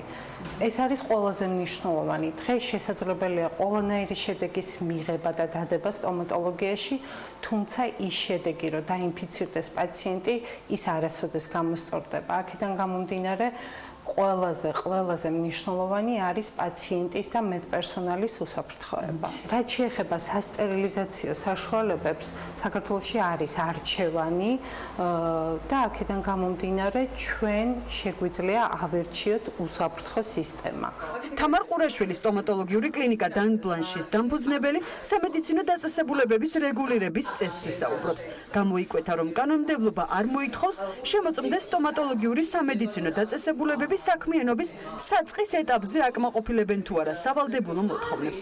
ამავე დროს შესამოწმებელი დაწესებულებების შერჩევის კრიტერიუმად არ არის განსაზღვრული ახლად გახსნილი სტომატოლოგიური დაწესებულებების შემოწმება, რაც პაციენტის უსაფრთხოების რისკებს ზრდის. 2014 წელს ჯანდაცვის სამინისტრომ გადაწყვიტა, რომ ეს სფერო რაღაცა რეგულაციაში მოექცია, ამიტომ პირველ რიგში აღრიცხა ის კლინიკები, რაც ქვეყანაში იყო, იმიტომ რომ ჯანდაცვის სამინისტრომ ისიც კი არ იცოდა, რამდენი სტომატოლოგიური კლინიკა არსებობდა ქვეყანაში. აღმოჩნდა, რომ 1550 სტომატოლოგიური კლინიკაა ქვეყანაში და გადაწყვიტა, რომ ესენი დაერეგისტრირებინა. მხოლოდ ეს გადაწყვიტა და დღეს უბრალოდ ვიცით, რომ არსებობს ამდენი კლინიკა. როდესაც იხსნება ეს სტომატოლოგიური კლინიკა, მაშინ ამას არ ამოწმებს ჯანდაცვის სამინისტრო და ზუსტად აუდიტის დასკვნაში ერთ-ერთი მექანიზმი, როგორ უნდა განხორციელდეს პრევენცია ინფექციების არის ის, რომ პირველადი შემოწმება უნდა ჩაატაროს ჯანდაცვის სამინისტროს, რაც ჩვენ ქვეყანაში არ არის. სახელმწიფო აუდიტის სამსახურის მიერ ინფექციის პრევენციისა და კონტროლის სისტემის ეფექტიანობის დასადგენად გატარებულმა ღონისძიებამ გამოავლინა, რომ სტომატოლოგიური დაწესებულებების 54% ვერ აკმაყოფილებს მოთხოვნებს. ინფექციის პრევენციისა და კონტროლის სისტემაზე სტომატოლოგიურ დაწესებულებებს სრულყოფილი ეფექტიანობისთვის თვეში სულ 708 ლარი სჭირდება. სიუჟეტის ავტორი ნინი ლონგურაშვილი გვერდება სტუდიაში. დილა მშვიდობის, რამდენად შემაშფოთებელი აღმოჩნდა შენი აზრით მდგომარეობა, რომელიც შენ გუშინ რამდენიმე კლინიკაში ვიზიტის შემდეგ შენი აღქმით ყოველ შემთხვევაში დღეს ქვეყანაში არის? ანა, გარდა მაგისა, სტომატოლოგიურ ბიზნესში დასაქმებულების პრობლემებთან და პოზიციებთან ერთად რთულია უგულებელყოთ ოფიციალური ანგარიში, რომელშიც მითითებული არის, რომ კანონმდებლობა არ მოითხოვს შემოწმდეს სტომატოლოგიური სამედიცინო დაწესებულებები საქმიანობის დაწყების ეტაპზე და აკმაყოფილებენ თუ არა ისინი სავალდებულო მოთხოვნებს. ამავე დროს შესამოწმებელი დაწესებულებების შერჩევის კრიტერიუმად არ არის განსაზღვრული ახლად გახსნილი სტომატოლოგიური დაწესებულებების შემოწმებად, რაც პაციენტის უსაფრთხოების რისკებს ცხადია ზრდის. მნიშვნელოვანია კლინიკების პასუხისმგებლობის საკითხი და არანაკლებ მნიშვნელოვანია სახელმწიფოს როლი. ვინ უნდა უზრუნველყოს უსაფრთხო ჯანდაცვა ან როგორ? სწორედ ამაზე ვისაუბრებთ სტუმართან ერთად. თამარ გაბუნია შემოგვიერთდა ჯანდაცვის მინისტრის მოადგილე საქმიანი დილის სტუდიაში. დილა მშვიდობისა და მადლობა. თემიდან რომ ხართ ჩვენთან ერთად ამ თემაზე სასაუბრეთ. კაპიტანი თამარ, ჩვენ მოვისმინეთ სიუჟეტიდანაც უმეტესი წილი 54% არის პრობლემებში და აქედან უმეტესი დარღვევა არის დეზინფექციის კუთხით. რას გეგმავს ჯანდაცვის სამინისტრო ამ მიმართულებით? ხო, იგეგმება კანონმდებლობის შეცვლა, ჩამატება იმის, რომ თუნდაც ახლად გახსნილი სტომატოლოგიურების შემოწმება დაიწყოს. დიდი მადლობა, რა თქმა უნდა, ძალიან საყურადღებოა და ჩვენთვის ცნობილია ეს მაჩვენებელი, რადგან რეგულირების სააგენტოს მონაცემების ემყარება ეს 54%, რაც გამოვლინდა ეს გეგმიური შემოწმებების დროს. ზოგადად წინა ისტორიას რომ გადავხედოთ, სტომატოლოგიური დაწესებულებები მსგავსად ბევრი ამბულატორიული სერვისისა მოხდა მთლიანად რეგულირების მიღმა და ეს ამბავი გაგრძელდა 2005 წლიდან 2010 წლის ჩათვლით. 2010 წლიდან სამინისტრომ უკვე დაიწყო ისევ თავიდან ამბულატორიული სერვისების, განსაკუთრებით მაღალი რისკის შემცველი ამბულატორიული სერვისების მარეგულირებელი გარემოს გამკაცრება. მაღალი რისკი ნიშნავს ამბულატორიულ სერვისს, რომელიც უკავშირდება რაიმე ინვაზიურ პროცედურას. ეს არის გინეკოლოგიური სერვისი, ოფთალმოლოგიური ამბულატორია და ასე შემდეგ. სტომატოლოგიურ დაწესებულებებთან მიმართებაში რეგულირება მოხდა 2014 წელს და ისინი დაექვემდებარა პირველ შეტყობინებას. პირველი შეტყობინებისთანავე, როგორც სიუჟეტშიც იყო აღწერილი, მარეგულირებლის შემოწმება სავალდებულო ამ ეტაპზე არ არის და შემდეგ ნებისმიერ მომენტში შეუძლია მარეგულირებელი მივიდეს იქ და შეამოწმოს, როგორ ფუნქციონირებს დაწესებულება. Რა თქმა უნდა, ცალსახად იკვეთება იმის საჭიროება, რომ მეტი კონტროლი ამ მიმართულებით გვჭირდება. განსაკუთრებით თუ შევხედავთ სტრატეგიულ პრიორიტეტებს ჯანდაცვაში, რომელიც არის ჰეპატიტის ელიმინაცია სრულად, ასევე აივშიცი და სტომატოლოგიური კლინიკები უფრო მეტად სარისკოა ამ ინფექციების ტრანსმისიის თვალსაზრისით. ჰეპატიტები, აივშიცი. ხა რა თქმა უნდა, აქ ძალიან მნიშვნელოვანია ჩვენ შევხედოთ ორივე მხარეს, ანუ პირველი რამდენად ინფრასტრუქტურა ზოგადად იძლევა იმის გარანტიას პირველი შეფასების მომენტში, რომ შემდეგ ეს დაწესებულება აწარმოებს ინფექციის კონტროლის თვალსაზრისით შესაფერის ზომებს. ხა აქ ინფრასტრუქტურის ნაწილი შეფასება პირველ მომენტში მნიშვნელოვანია, თუმცა შემდეგ კიდევ უფრო მნიშვნელოვანია ის პროცესები, რომელიც იქ ხდება. ხა ამ კონკრეტულ სიუჟეტშიც გვქონდა ფაქტობრივად გარდა ამ ინფრასტრუქტურული მოწყობილობისა საჭიროა ფინანსებიც, იმიტომ რომ თვეში არ არის ცოტა თანხა ის რაც ჭირდებათ კონკრეტულად დეზინფექციისთვის. თამარ ყურაშვილმაც აღნიშნა, რომ სიუჟეტში რომ 800 ლარიდან იწყება ის ფასი, რაც საჭიროა იმისთვის, რომ დეზინფექცია სრულყოფილად და ეფექტიანად განხორციელდეს. სტერილიზაცია გააკეთოს და მაშინ არ უნდა იმუშაოს, ხო მარტივად. არ უნდა იმუშაოს. კლინიკა, იმიტომ რომ მე თქვი. როგორ შეიძლება ამის დაკონტროლება ეს არის საინტერესო, რა თქვენ რა მექანიზმს ხედავთ, ანუ პირველადი შემოწმების გარდა როგორ შეიძლება იმაზე, რასაც თქვენ მივხვდეთ, რომ პარალელურ რეჟიმში კონტროლი ხორციელდებოდეს. რას გეგმავს ამის, რომ თუ აქვს ეს ხედვა უკვე და როდიდან შეიძლება იყოს. აქვე აუცილებლად უნდა გითხოთ, თუმცა მოკლედ აუდიტის სამსახური 2018 წლის მონაცემებს ეყრდნობა რაოდენობის თვალსაზრისით და 2016-17 პრობლემის თვალსაზრისით. რამე ხომ არ შეცვლილა ამ სტატისტიკაში, რადგან თქვენი მონაცემები აქვს აუდიტის სამსახურის პრინციპში გამოყენებული. არა, მაგ თვალსაზრისით, ანუ თითქმის სტაბილურად არის 50% პლუს მინუს. ახლა აქ ვერ ვიტყვით, რომ რაღაცად კი არის მცირედი გაუმჯობესება, მაგრამ მაინც არის. ახლა აქ ხარვეზები შეიძლება რაღაც შემთხვევაში იყოს ძალიან სწრაფად გამოსწორებადი, მაგალითად თუ მარკირება და თარიღი არ არის აღნიშნული, ხო, ესეც ითვლება, რომ არის სერიოზული ხარვეზი, თუმცა ამას უთითებს და მაშინ გამოაწორებს, მაგრამ იმის გარანტია, რომ მეორე ვიზიტზე ჩვენ ისევ იგივე ხარვეზს არ ვნახავთ, არ არსებობს, რა თქმა უნდა. ამდენად აქ მხოლოდ საკონტროლებელი ზომების გამკაცრება არ არის გამოსავალი. აქ უნდა იყოს კომპლექსური ღონისძიებები, მათ შორის ის არ არის გამოსავალი, თუ რაღაცა შუალედში მას მოუწია ვიზიტი ამ კლინიკაში და მერე აღმოჩნდა დაავადება, იმიტომ რომ ეს შეიძლება ცალკეული ადამიანისთვის ძალიან ტრაგიკული იყოს, როცა კი, ანუ ამ შემთხვევაში იცით რა, ხა აქ ტრეინინგიც მნიშვნელოვანია სამედიცინო პერსონალის მოსახლეობის გაცნობიერებულებაც, ხა ყოველწლიურად იხსნება დაახლოებით 100 მეტი სტომატოლოგიური დაწესებულება. ხა ეს 100 მეტი სტომატოლოგიური დაწესებულება, რომელიც შეიძლება ერთ ან ორ, არ ვიცი რა როგორი აქვს ამ დაწესებულებებს დაადრევთ, იმიტომ რომ ჩვენ ამ სტატისტიკას სტომატოლოგიის შემთხვევაში ხო ესე არ ვადევნებთ თვალს, რადგან ძირითადად ეს არის კერძო ანაზღაურებადი. ხა ამ შემთხვევაში პაციენტის არჩევანის თემაც არის და რამდენად თვითონ პაციენტი ინფორმირებულია და შეუძლია გააკეთოს მეტად დიფერენცირებული არჩევანი იმასთან დაკავშირებით, სად აქვს უკეთესი გარანტია იმისთვის, რომ მიიღოს ხარისხიანი და უსაფრთხო სერვისი. რა თქმა უნდა, ეს არხსნის სახელმწიფოს პასუხისმგებლობას ინფექციის კონტროლთან მიმართებაში და უფრო მეტიც არა მხოლოდ სტომატოლოგიური, ხა ჰეპატიტის ელიმინაციის სტრატეგიის ფარგლებში უკვე ისმის იმ სერვისების, მაგალითად სერვის სალონი, სადაც ხდება ფრჩხილების დამუშავება და მცირე ინვაზიური პროცედურაა, თუმცა თუ შემთხვევით მოხდა კანის მთლიანობის დაზიანება, ესეც უკვე ინფექციის რისკის მატარებელია და ამ მიმართულებითაც, რა თქმა უნდა, დაავადებათა კონტროლის ცენტრი ძალიან აქტიურად მუშაობს, თუმცა ჯერ ეს აქტიური მუშაობა ითვალისწინებს მეტად საგანმანათლებლო ეს მხარდამჭერ ზედამხედველობას, როცა მივდივართ იქ და ვხედავთ და ვეუბნებით, რომ ეს უნდა გამოსწორდეს. კაცრდება ეტაპობრივად და შეიძლება ხა ძალიან კანონი ხო არსებობს, რომელიც მათ შორის ნოზოკომიური ინფექციების გავრცელების პრევენციას, მონიტორინგს მოიცავს. 2014 წელს შევიდა თუ არ 16 წელს ბოლოს ჩასწორებები დაემატა რამდენიმე მუხლი და იქ არის მკაცრად გაწერილი მაგალითად სტაციონარში როგორ უნდა იყოს თქვა დაცული ეს არის რა ხელა უნდა იყოს ოთახი თუ არის მაღალი რისკის მქონე პაციენტი და შემდეგ. ანუ ეს კანონი რეალურად მუშაობს. ანუ როდესაც შემოწმება ხდება ამ კანონის მიხედვით მოქმედებენ დაწესებულებები, რა გამოასწორა თქვა აი ამ კანონმა და მისი აღსრულების ნაწილი რამდენად კარგია დღეს. მარტო სტომატოლოგიაზე არ არის საუბარი, სტაციონარშიც არის პრობლემები, რომელიც ნოზოკომური ინფექციები იწვევს ამიტომ შემდეგ როგორც ვიცი ჯანდაცვის ხარჯებს, რომელსაც ისევ სახელმწიფო სწევს. კი ბატონო, აქ მთავარი თემაა, როგორც ძანეთ, არის ნოზოკომიური ინფექციების კონტროლი. რა თქმა უნდა, არსებობს კანონი, არსებობს გაიდლაინები და არსებობს ძალიან დეტალური ინსტრუქციები სამედიცინო დაწესებულებებისთვის, როგორ ეს უნდა მოგვარდეს, მათ შორის აქ როცა ვლაპარაკობთ ღონისძიებების კატეგორიებზე, სამი ძირითადი კატეგორიაა საინჟინრო, რაც თავიდანვე როცა იგეგმება ჰოსპიტალის მშენებლობა, ეს უნდა იქნას გათვალისწინებული. აქ არის პაციენტების ნაკადები როგორ მოძრაობს, ჰაერის ნაკადი როგორ მოძრაობს, ვენტილაციის სისტემა როგორ არის აწყობილი.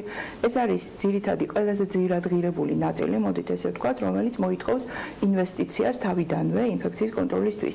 რა თქმა უნდა, ვიდრე ნებართვას მიიღებს სამედიცინო დაწესებულება, იქ მოწმდება, რომ ეს ყველა პირობა უნდა იყოს შესრულებული. ამის შემდეგ უკვე მოდის ადმინისტრაციული ზომები, რაც იმას ითვალისწინებს, რომ იქ სამედიცინო პერსონალი უნდა მომზადებული იყოს, შიდა უნდა იყოს პროტოკოლი და ასე შემდეგ სტანდარტული საოპერაციო პროცედურა, რასაც დაწესებულება უნდა ასრულებდეს და ასევე არის პერსონალური დაცვის ზომები, ანუ სამედიცინო პერსონალმა უნდა იცოდეს, რომ ნიღაბი უნდა გაიკეთოს, ბახილი ჩაიცვას თავზე, ну აი ესეთი ხელის დაბანის პროცედურები.